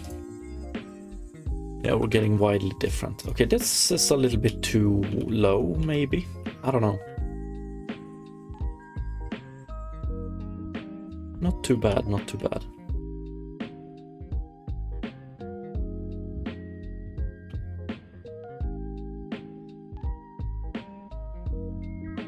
Wonder how this would look with a... So less blur, but more opacity.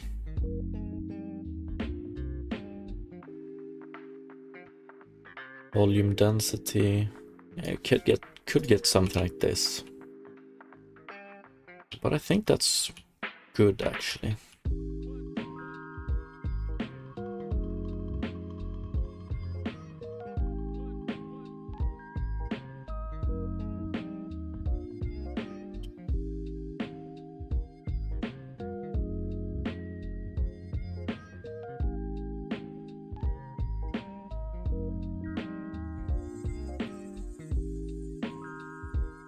In fact, we're gonna have to implement some sort of distribution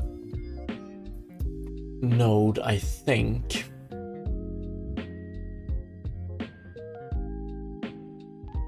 If we want to go more than 2 eyes, that is. But yeah, maybe not. Maybe not.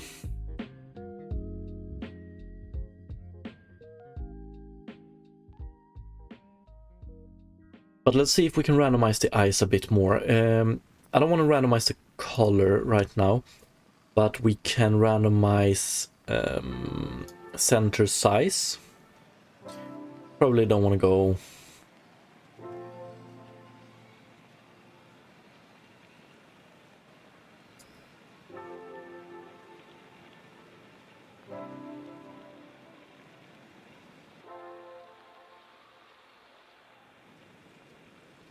Pretty sure I like the pure black eyes the most, actually.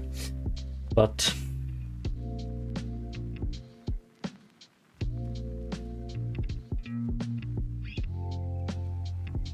we can vary this one, and then can we vary something else? Yeah, we're gonna randomize the scale as well. That's true.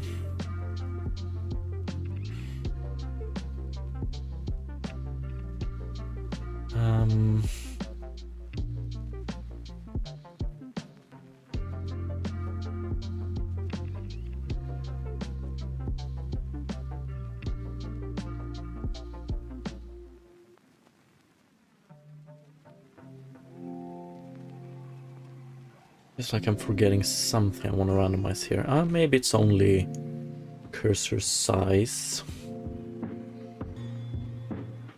Let's add that. So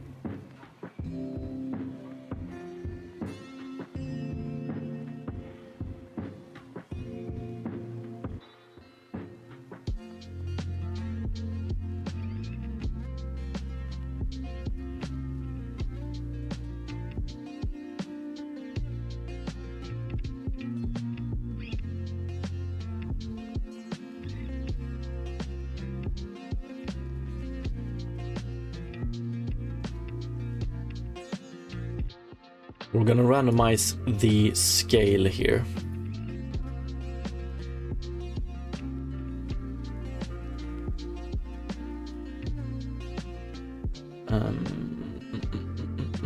Between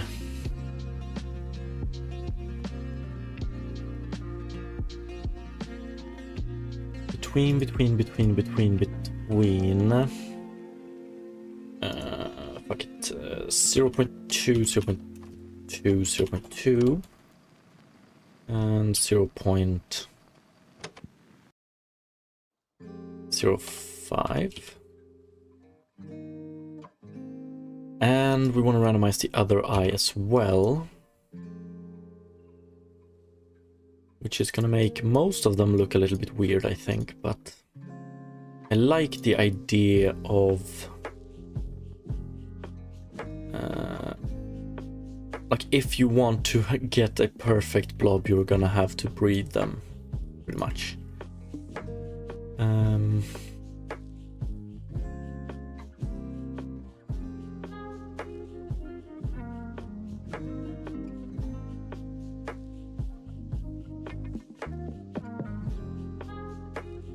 And then also I want to add a material property editor node.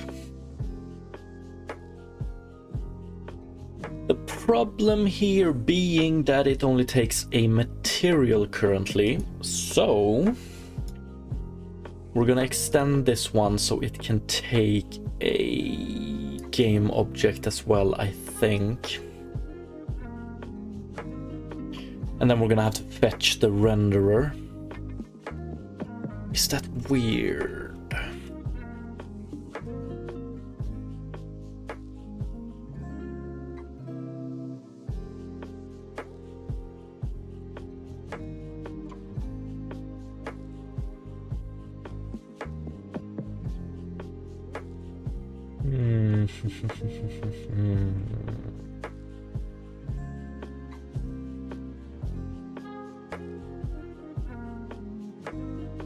It's a little bit weird, so I think we're gonna do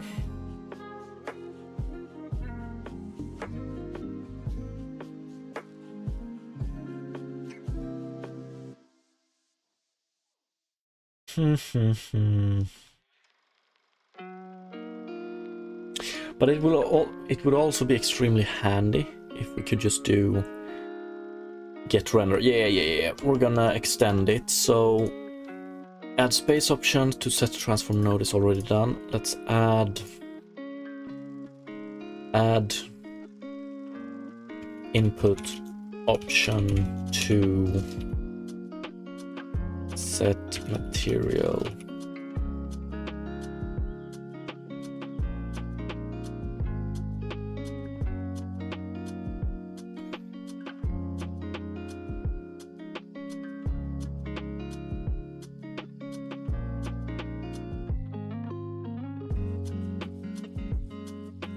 That material editor node, I think we have, don't we have, let's transform editor node. So here we have some, value type, quaternion transform. Maybe we should add this one too. Creature data, rigid body data, transform data. Maybe we should add, I thought I had this somewhere.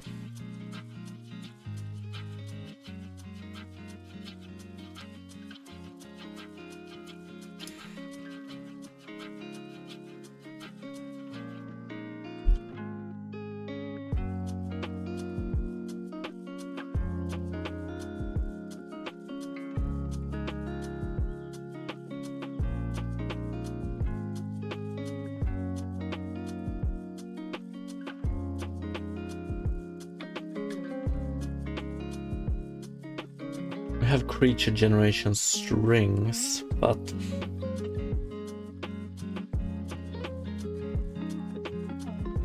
yeah, I think it's time to clean this up a bit.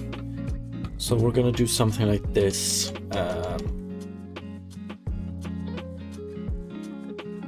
Add creature generation graph.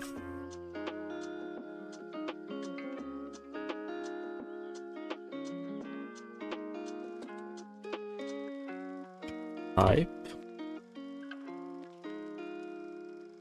But that's not really, like, I want to add a enum with some helper methods.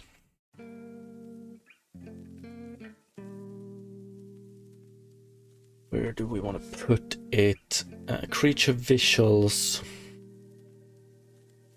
I need to reorder this quite a bit because it's growing into something.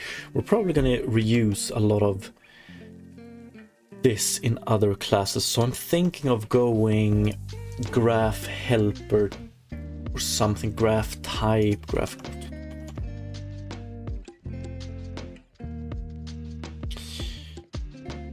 So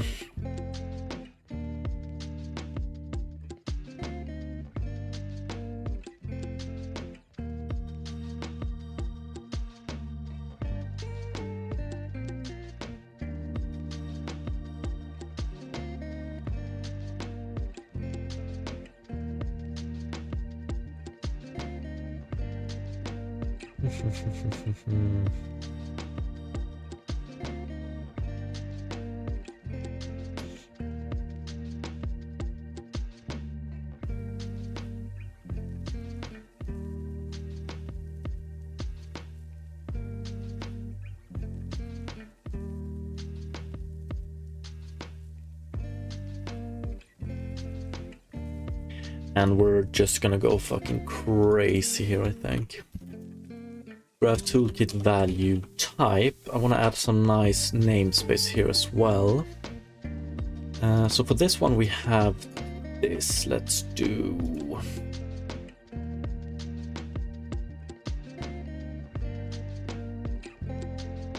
I think it's only going to be editors, so let's do...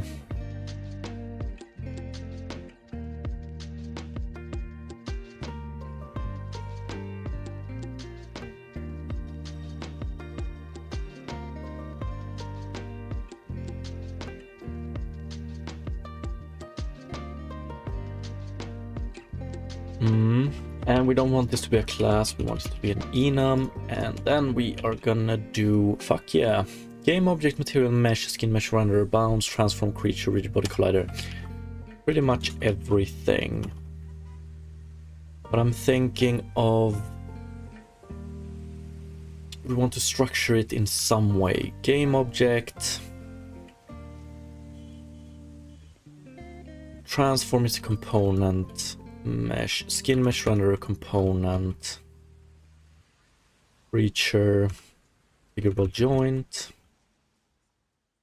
figure mesh bounce, body, collider,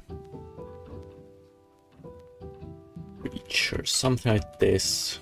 And then we're also gonna do int, float, cool.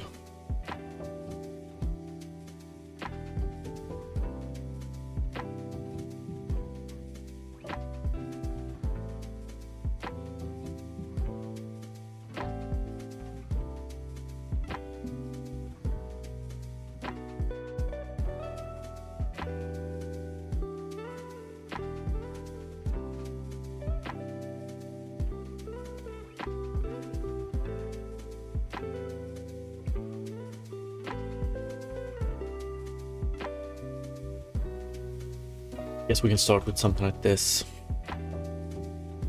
And then we're always gonna add none. How high can we go here?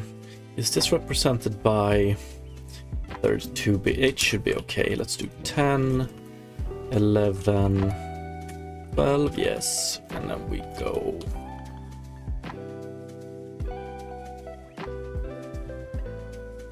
Or is this a little bit over the top?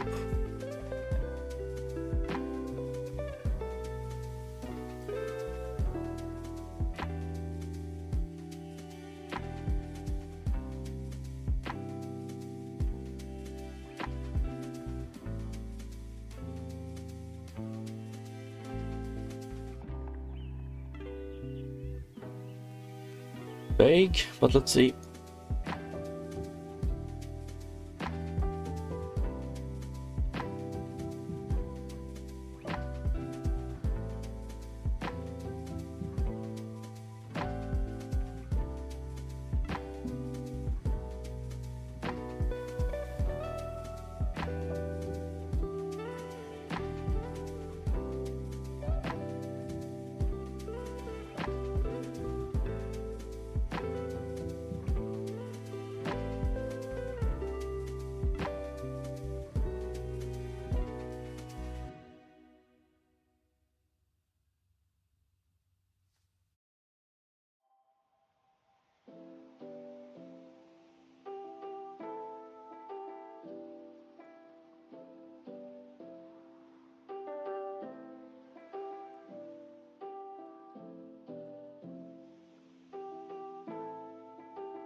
How long have I been on mute, by the way? Yeah, I have been in mute. I'm sorry about that. Antonino, I appreciate the kind words.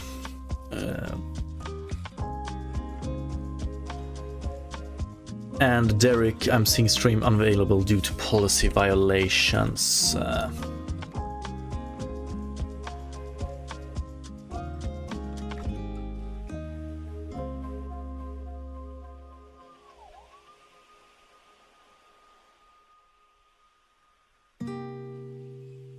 Let me check.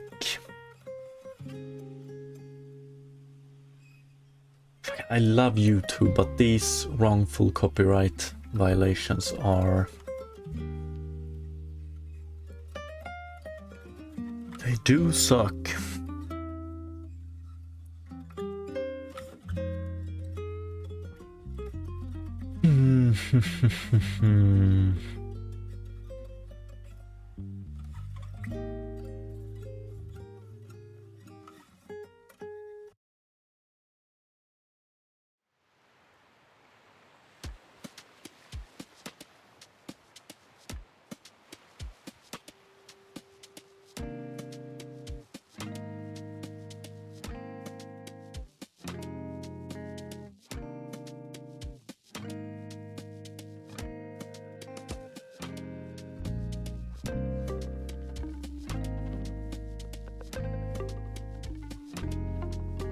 Yeah, I'm sorry for the break. I just got a copyright violation on YouTube for some fucking reason. Again.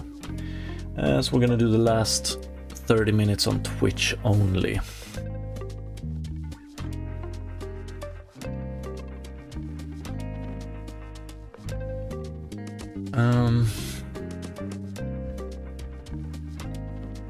But okay, so set material property editor. What I wanted to add here is...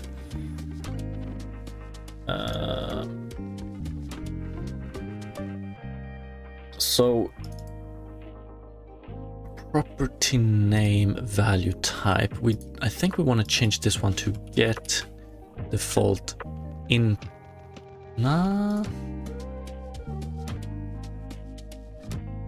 We want to call this one property name value type.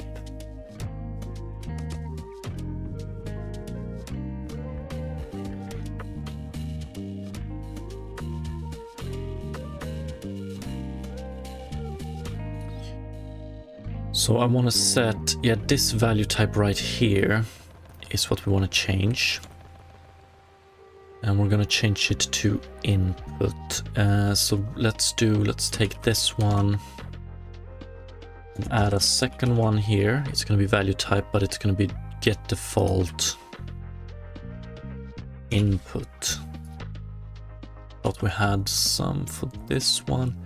Get default input display name. Let's do internal name.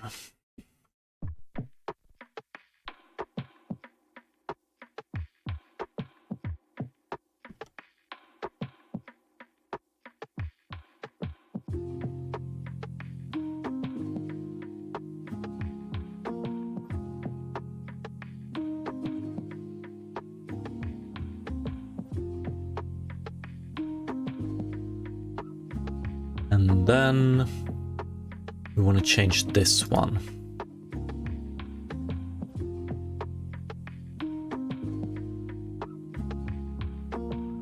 But we pretty much want to do this for both.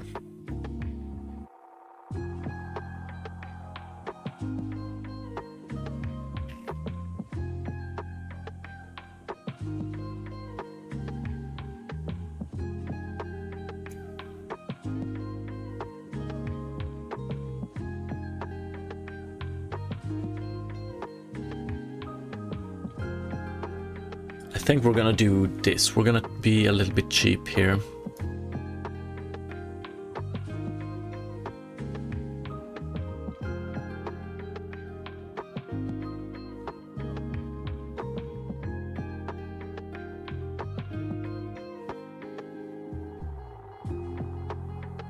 Then we're gonna do a switch on input value type. But I don't want all of those options. We're just gonna do... we're gonna do default break.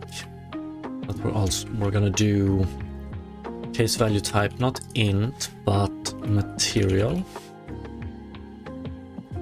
And I want to set the default for this one here to be material.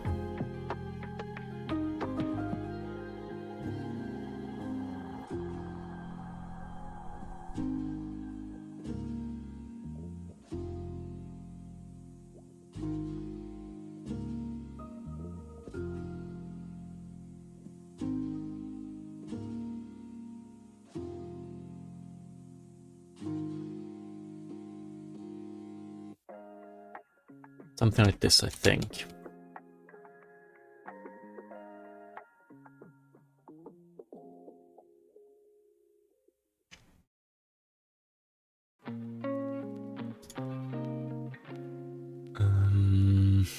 Oh yeah, we want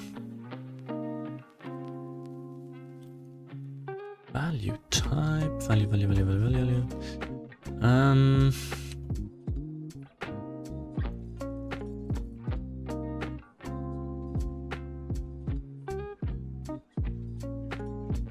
Let's see here. So if we go input type none, we get this.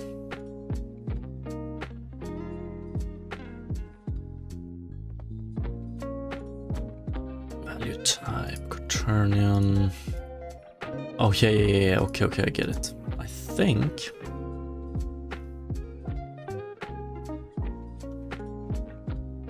input type material, and then we have value type. It's a little bit, yeah, this one we want to remove.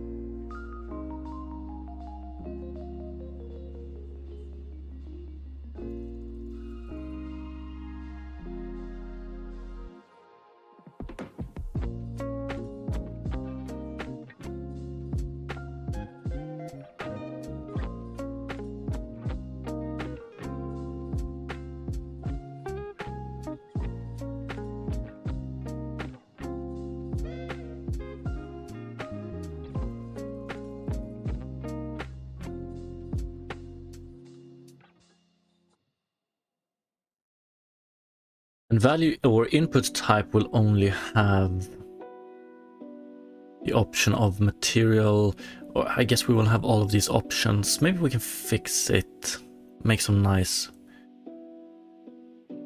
where we include or not, or include or exclude, depending on what type of node it is. But for now, if we pick anything other than material or game object here, we're just gonna get this. Pretty much, so we won't be able to set it. I also want to add an output here. So where do we have output? Not here, this one. I'm gonna add it here.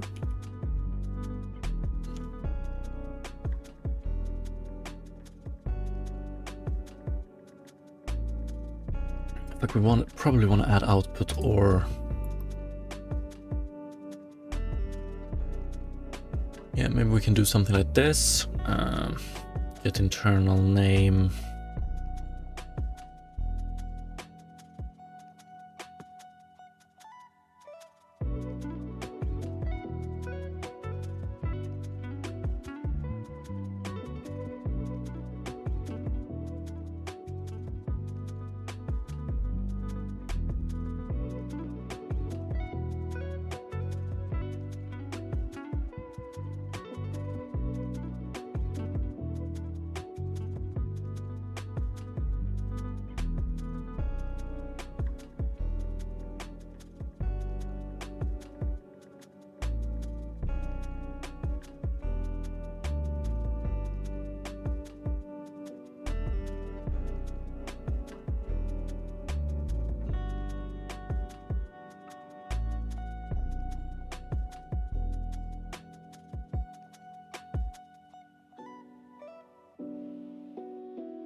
Okay, we don't have index here.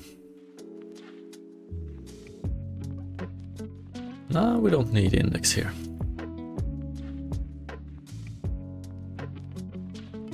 Okay,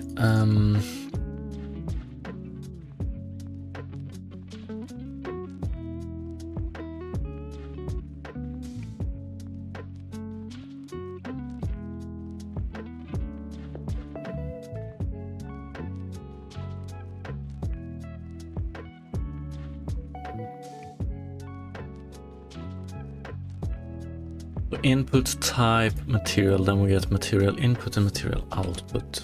Yeah, for display we probably want to add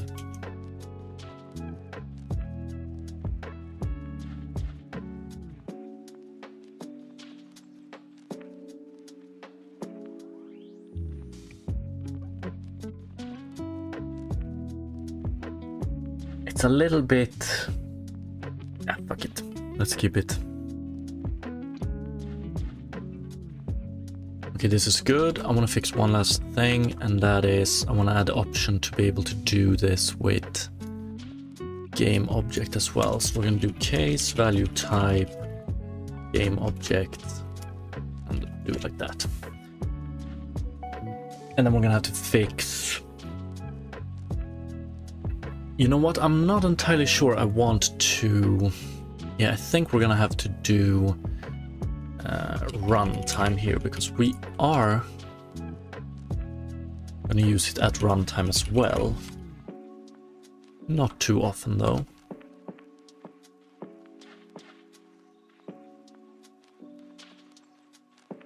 And now we should be able to change this, so it should be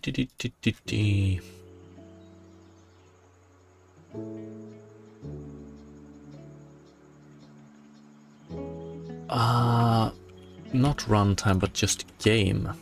Sorry.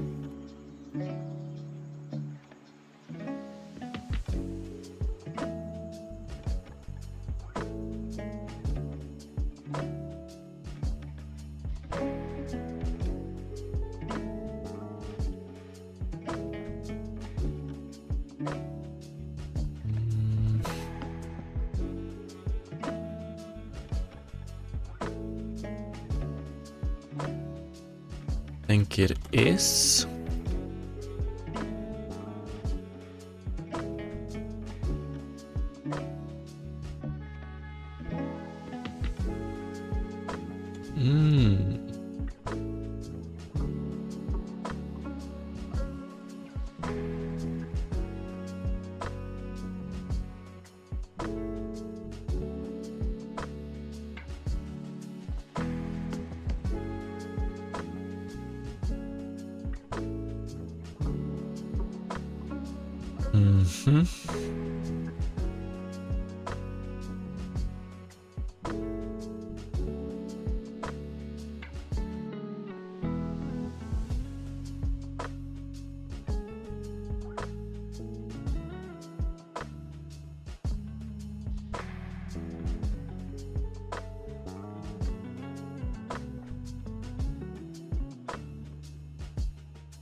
I have no idea why we're getting this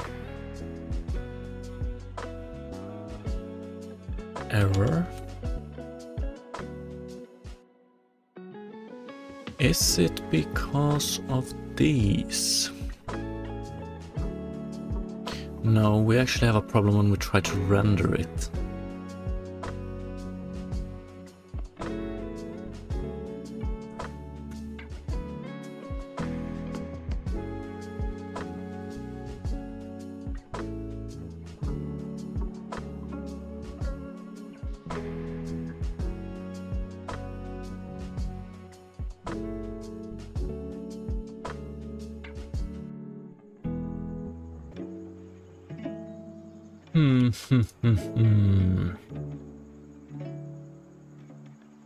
Let's do this then.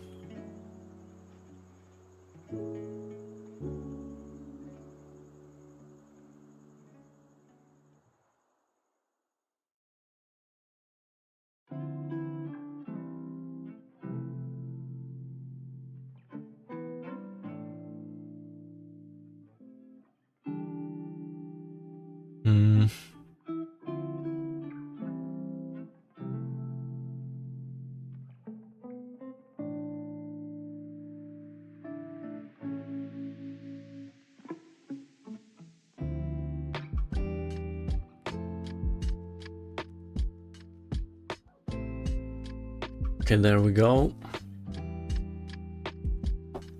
Just a compiler mess up, I guess. So input type, material or game object. And then we need to value type here. It's not crystal clear. It could do with some improvements, but this will work for now.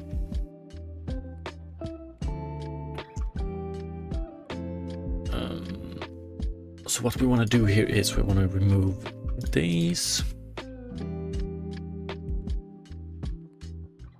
And then select material here again.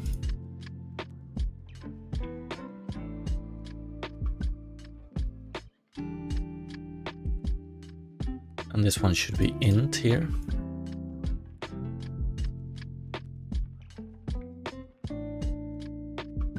Oh, come on.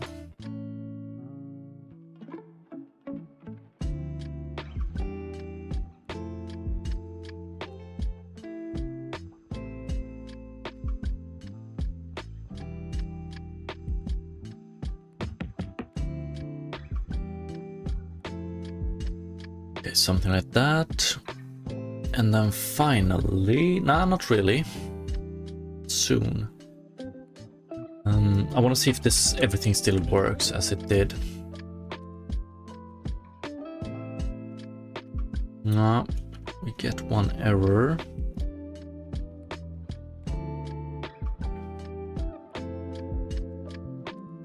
Why is that? Yeah, to runtime node, get node option by name, value, type extension.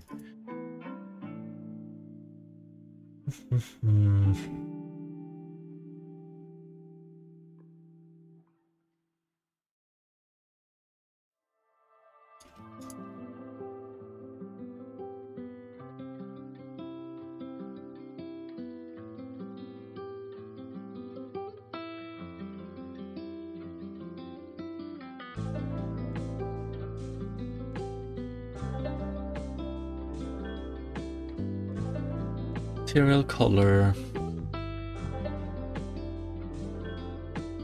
It's weird that it saves and exports without an issue. But this one, okay, which one is it that fails?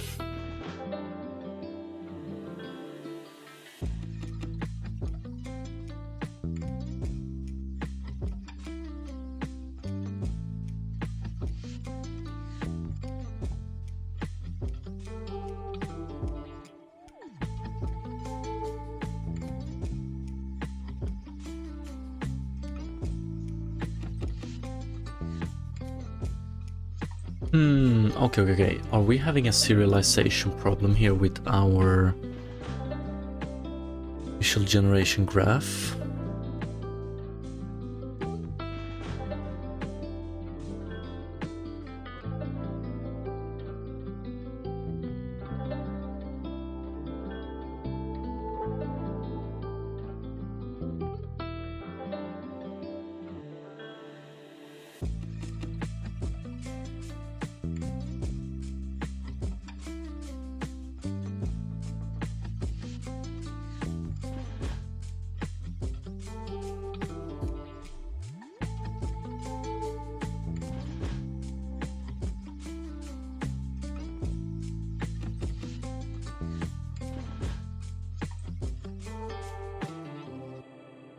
Did I remove this one? I probably did. Now we have that one in the base class. Property name internal. This one is correctly set up. And then we have property type.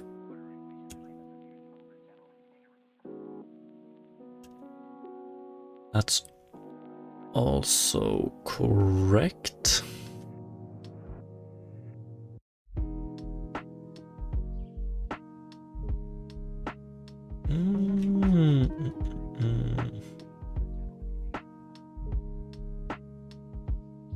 String here, yeah, we can fix that soon.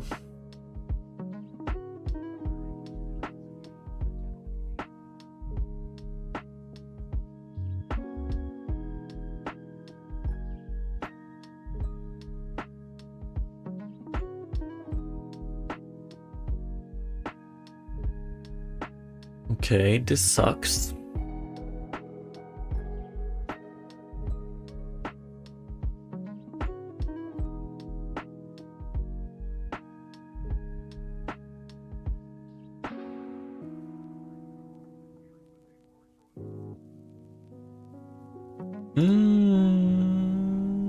No.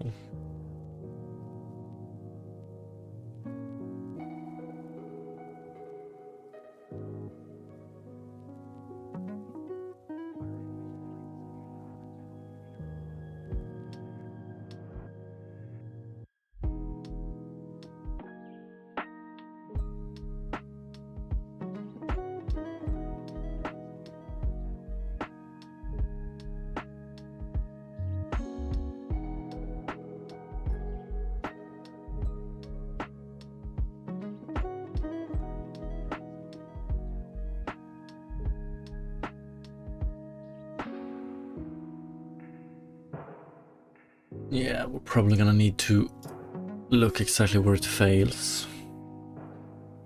But it feels like it fails instantly.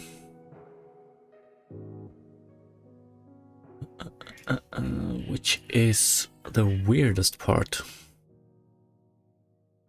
And if we... Okay, let's double check this. Save.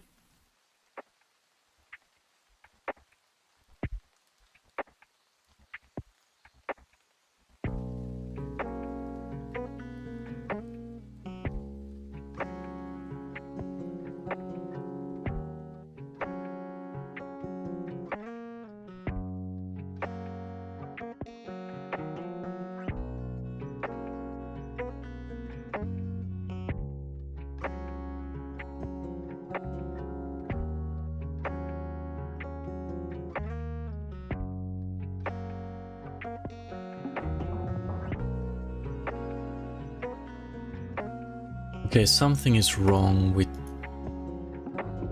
No. Two inputs.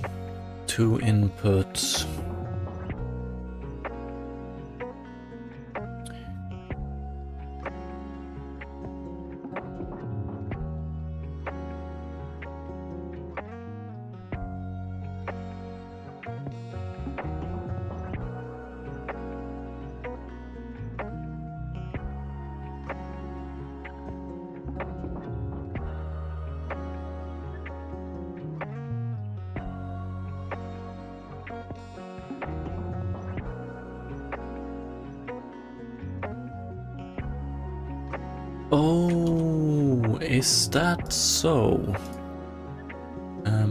I hope. Creature spawn. Nah, we actually have it here. Creature blob definition, we have it here as well. Fucking hell.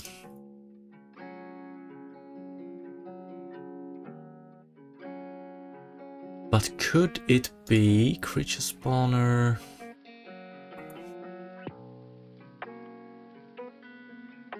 There we go. So just a reference to a very old one. Okay, that looks like that. That's okay. And let's see.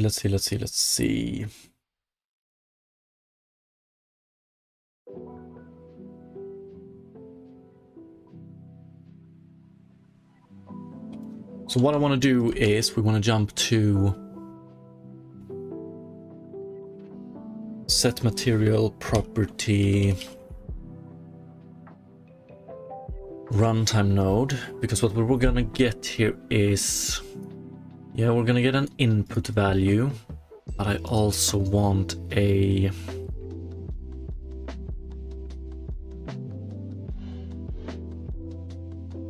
we're gonna have UV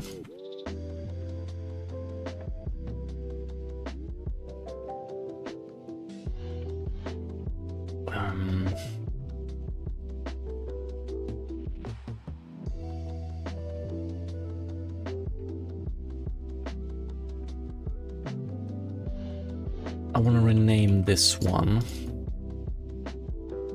property value. This one as well. Property value. Okay, am I gonna have to change this one? That's probably correct. Okay, oops.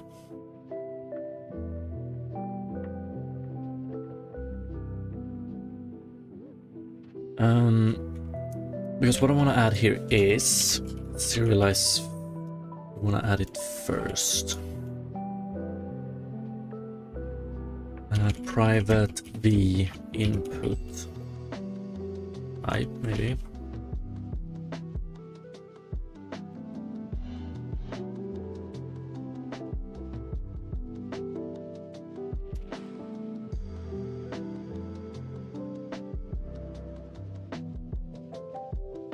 And here we want to check v and can output b. Oops.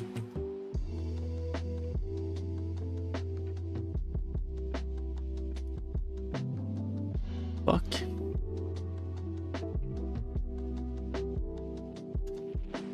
My bad.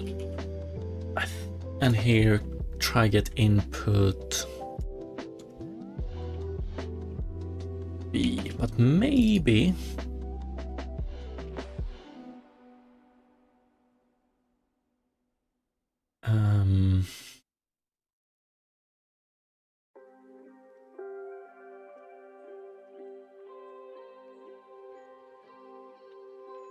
and we want to get a material eventually, so we're gonna do, so here I guess we want to have material.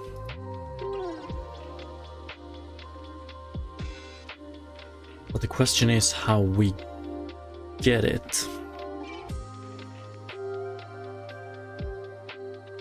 If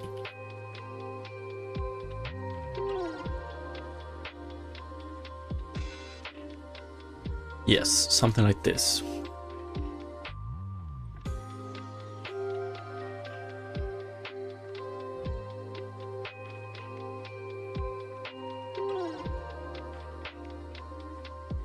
And then we set it. Okay, let's see if this works.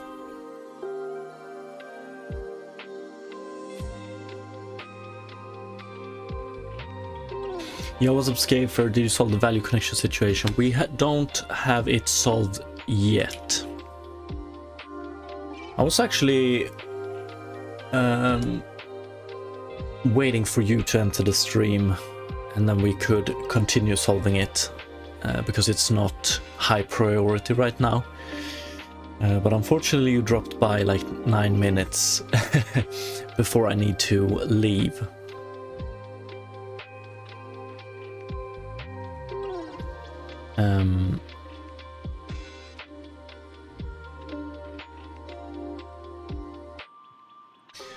So we want to add another V input type here. But now we have pretty much exactly the same problem here, I think.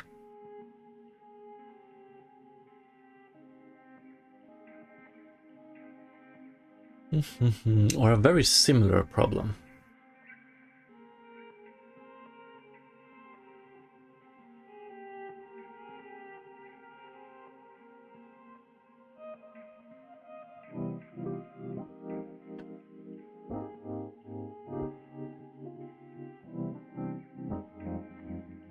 Let's see, how do we want to solve this?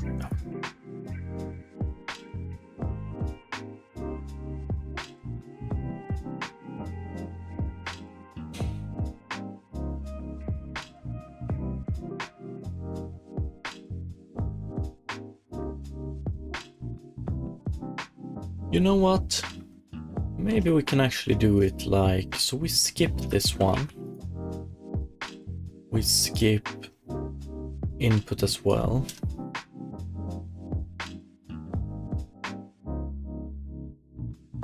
Oops, we skip input, not property. And we just handle it as an output object. So in a similar fashion that we wanted to solve the value connection, pretty redundant, but then we do object.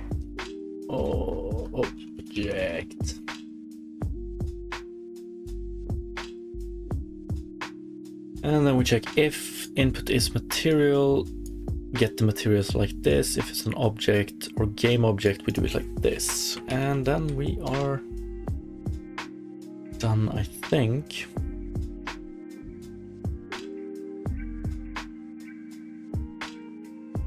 Yeah, of course.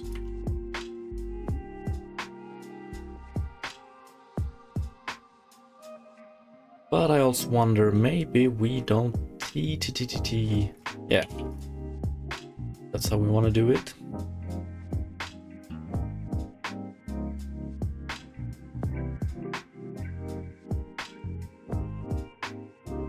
Okay, let's see if it works like it did. No, it doesn't.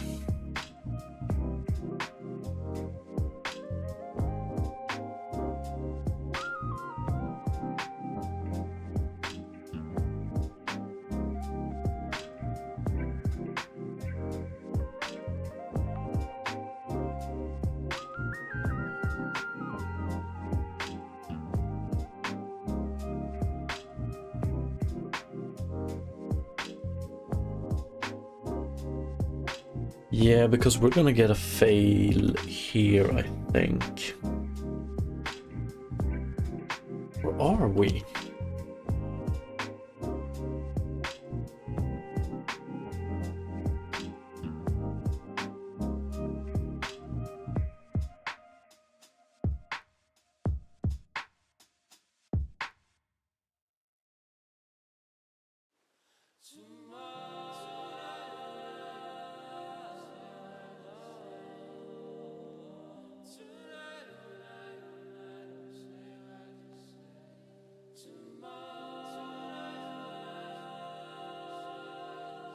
Is it material property?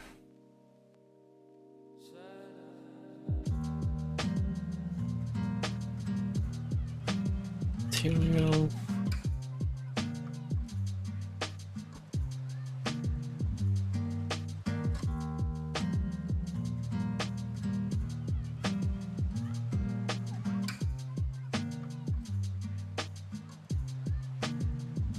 Does it actually fail at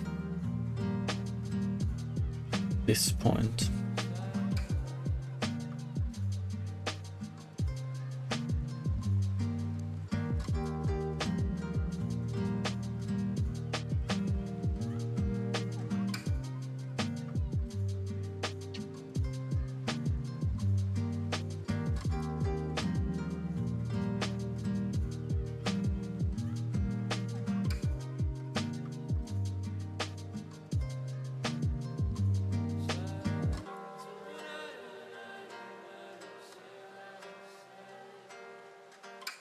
Looks to be okay.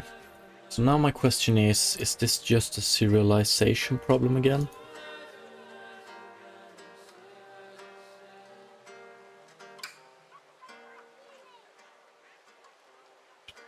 No. Okay, something with the material fails at least.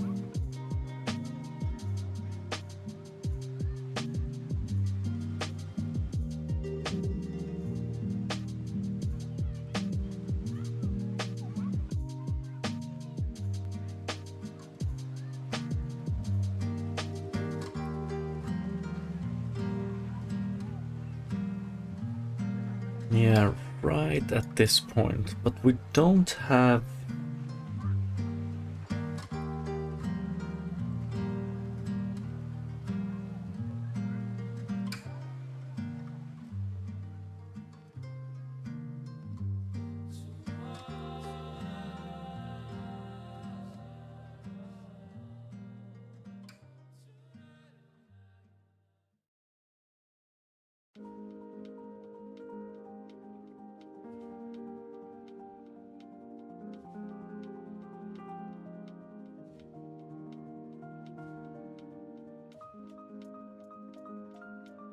Once again, a little bit of a bad place to end it, but I need to run.